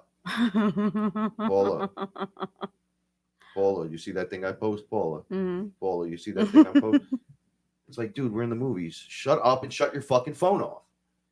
Right? Like, come on, time and place.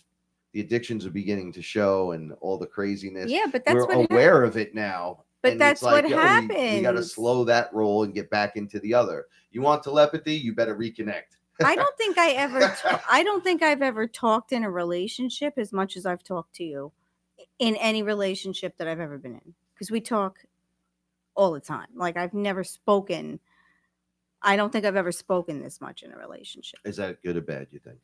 Oh, I think it's wonderful because, like you said, when everything else is left behind, when it's just you and me and the paper and coffee in the morning.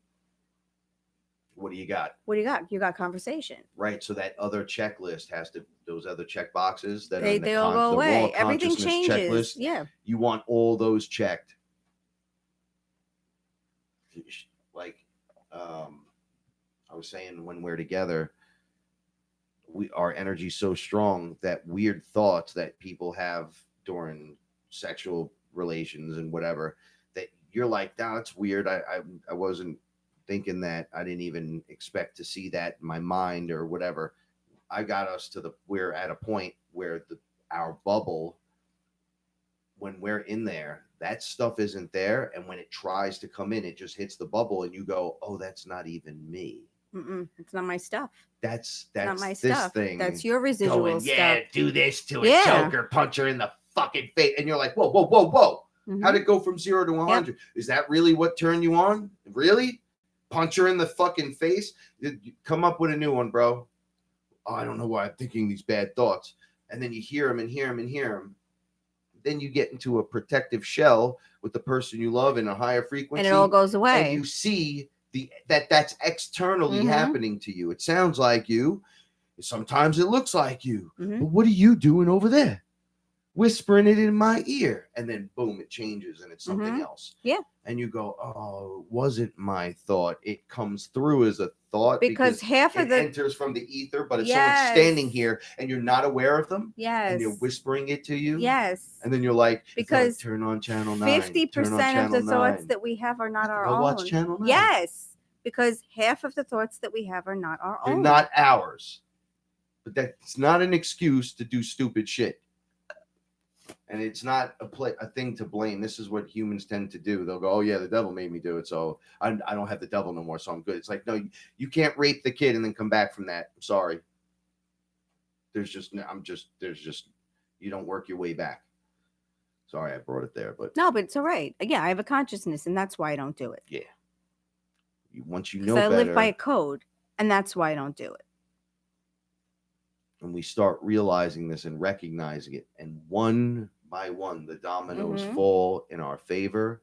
Even when they fall apart and the structure falls down, you say, oh, well, everything's being taken from me. And it's like, no, it's everything you don't need. It's how you handle the situation. Why did you need this structure holding up your foundation of bullshit?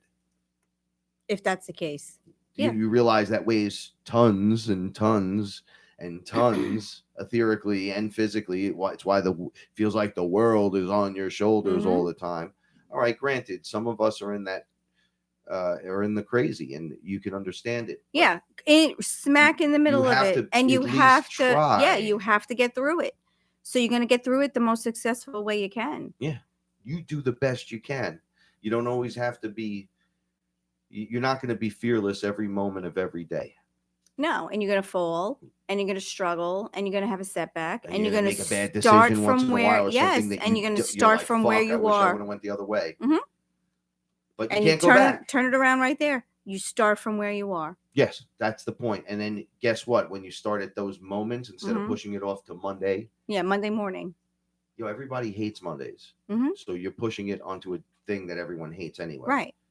And you're giving yourself another reason to create something that you'll never accomplish. On the day that everyone hates. Well, it's Monday. It's back to work day. Fuck, I hate Monday. Sunday night. I feel like a kid going back to school. I fucking hate Monday. It's the start of everything. I used to hate Sunday. Why am I going to fucking start now? What is that? Why is it wretched? It doesn't have to be. It's your dread. Because it's your point of view. Here. It's the way you're looking at it. Your situation. And it doesn't have to be that. You know it. You've seen it. We've changed things. It's the outcome of patterns. Yes, it is. And then that reacts from the inside outward through action and intent.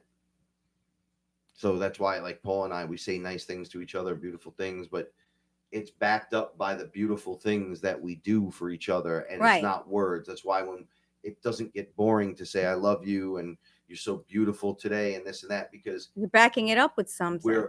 We're how could you tell me I'm beautiful and lovely and this and that, and then sit on the couch, your hand in your pants, watching G.I. Joe while I'm scrubbing shit off the floor? Or I'm the one lifting 50-pound boxes, meaning Paula, and you're sitting there watching Young Justice and you're screaming about the online character that's gay all of a sudden. You're like, my whole world's falling apart. Well, she's carrying a 50-pound box while slipping in cat poop, and you're just sitting there like a dummy worried about dummy shit. Well, we don't do that. It's like, why are you lifting that box? I got that. You do this. You do this. And then there's this symbiotic thing that flows. Like, I don't expect you to get on a fucking ladder to change the lights in the house. If I catch you doing that, I'm even like, what are you doing, bro? I know. Like, we can't have this. Like, I'm perfectly capable of just reaching up and grabbing that where you're on a ladder. So let's just say Frank will do all that stuff and then you could supervise. Like we work it together. Yeah, but that's how it should be. And people need to listen. Like I have to be your right hand and then some days your left hand. Yeah. And vice versa. What do you add to this thing? Is there an ebb and flow in this relationship? Right. Right? It's like, yeah, you talk good, but you don't really act it. It's like, well, what if I'm talking it and acting it? And I'm not trying to convince you. I'm supposed to be happy. That's why we took so long to decide we were going to do We this. have to figure that out. Because if you remember in the beginning, I said, if we're going to do this, we have to walk the walk. Because if you're going to talk it, you got to walk it. You got to live it. And we're not away from truth frequency for the same exact reason. We're not going to talk about stuff. We just have to live by what we are. Exactly. I can't be part of something that's just not going to mix anymore, because if it's holding you down and it's holding me down, but we're both right. So that's too many male cats in the yard. Fine, we're out. Right. We know what to do. Not a big deal. But it's the same thing. Like we said, if there's not going to be transparency and we're not going to tell a story the way it happened, like I joke, even if it portrays me in a derogatory light, like that's the way it happened. That's the way it went down. That's the way you're going to hear about it. Because it's not about what I look like in the end or what you look like in the end. It's about what happened and how you got through it. The whole thing, so for as much as it's about me and the story and you and the story, is as much as it is to you. Yes. Come on, people. Don't you wake up. What the fuck? No, I'm telling the story and then we're trying to figure it out as we go. How to navigate around it or through it. Like, so that doesn't happen again. What did I do? And why does this always keep happening? Right. What can I do differently so this won't happen to me again? Is this my actions? Is this other people's actions? Is it me not putting up my protection? Is it me? You all want to meet inner earth beings and people from outer space or other dimensions, but you're worried about the stupidest shit when it comes down to it. Half the stuff I lost immediately was all stuff I immediately didn't need. Mm-hmm. And I was like, well, it's terrible. I lost, it's not that bad. I kind of feel light. I kind of feel good. I know, minimal, but we have maximum.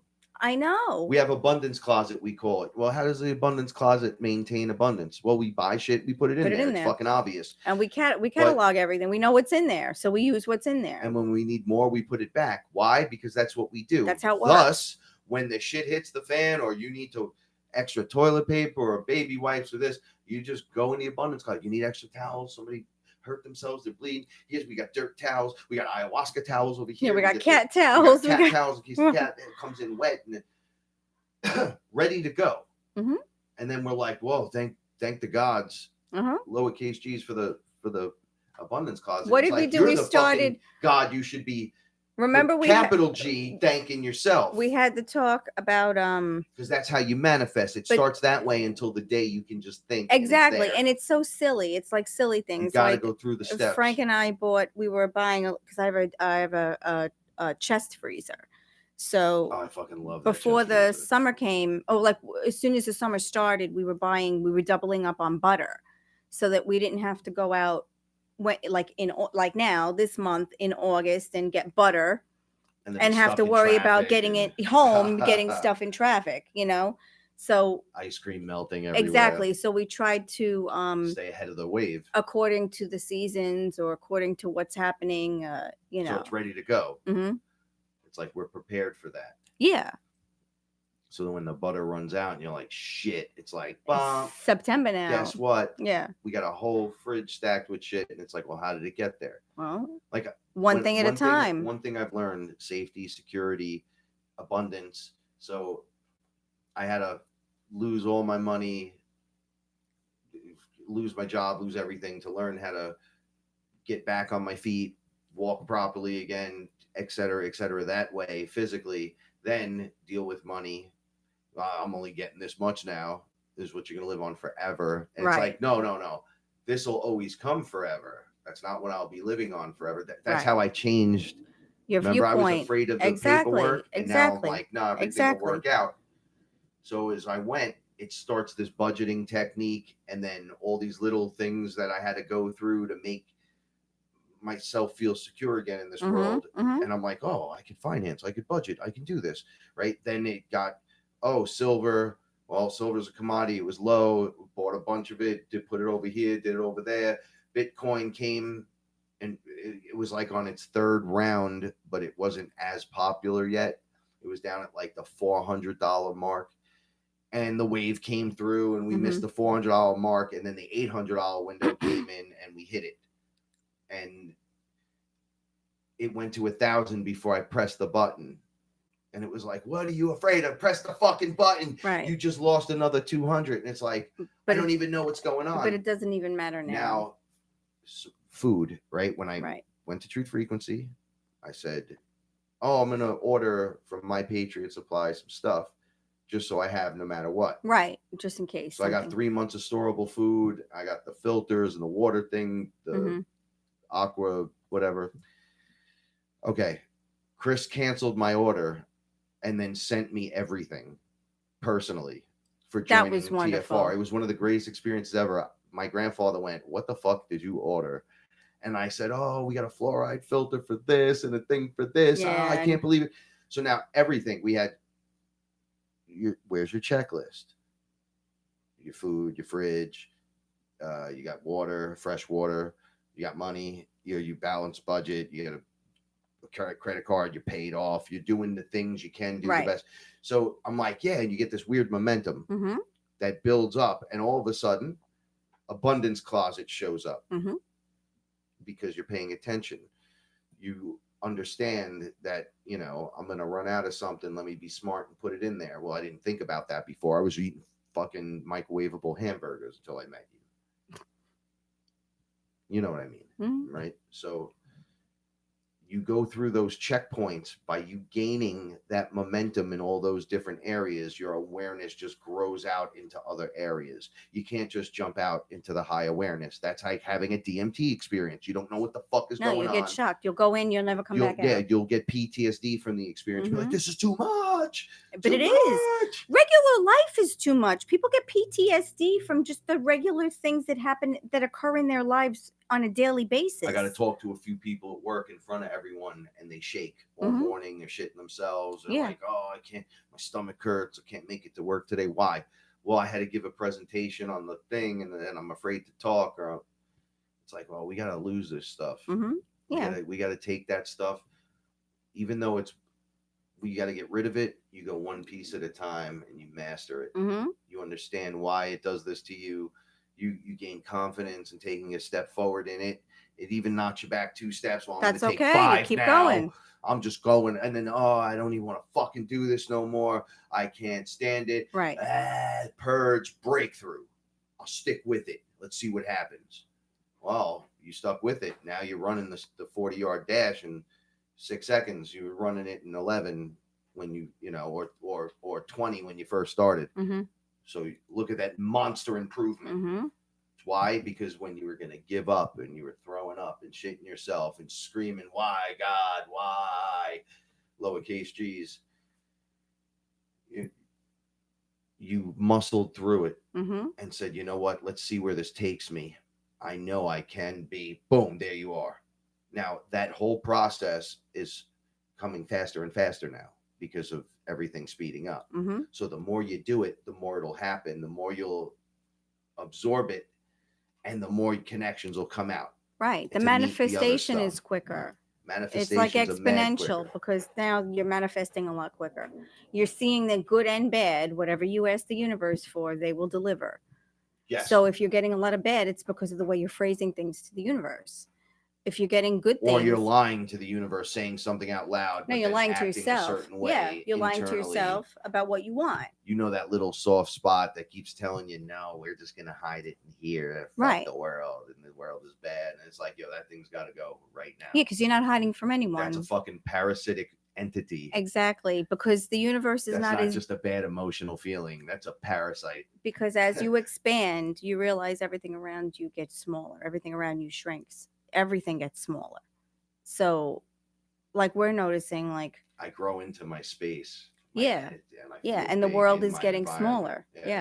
So but we're gonna it's 3 hours. We talked for 3 hours tonight. Yeah, I think pretty intense. Well, I guess we had a lot to say. I peed 3 times. Did you? Yeah. I only had one. I drank a coffee. container of Gatorade. and a cup of coffee. So Thank you for doing this. no, thank you. I had a nice time. I always have a good time. You want to watch a movie? I do. Okay. I want to get excited. It's lightning and thunder outside. Dummies were outside.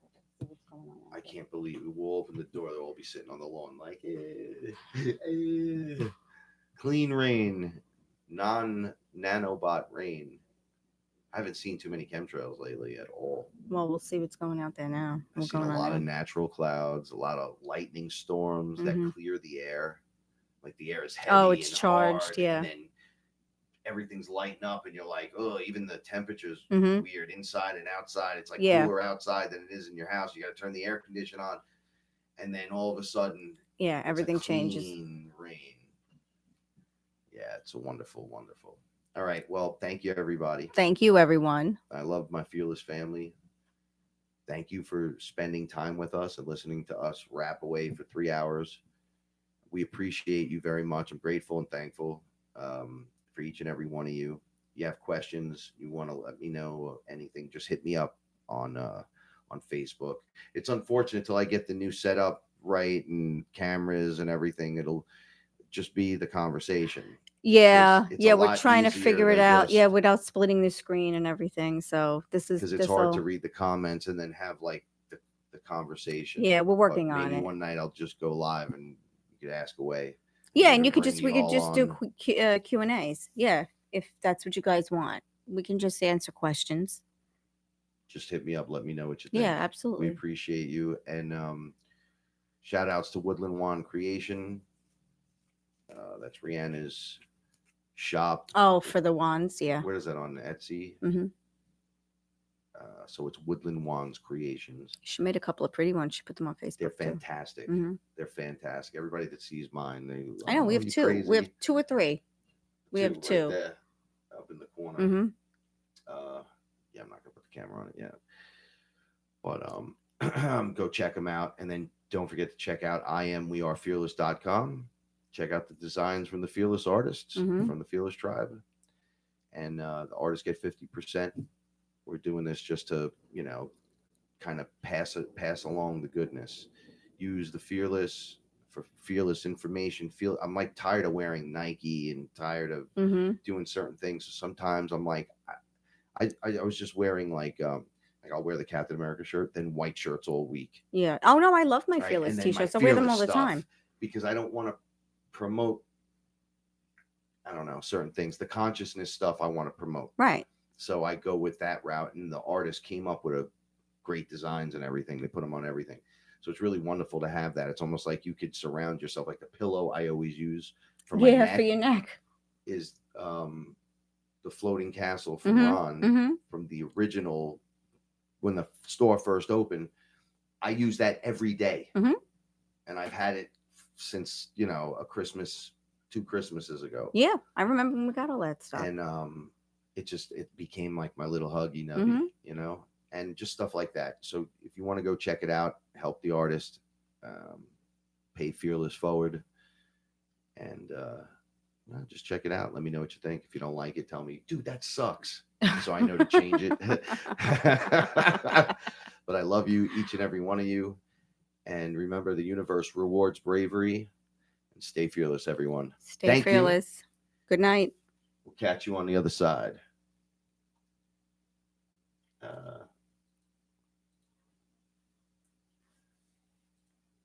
Mac Cortez.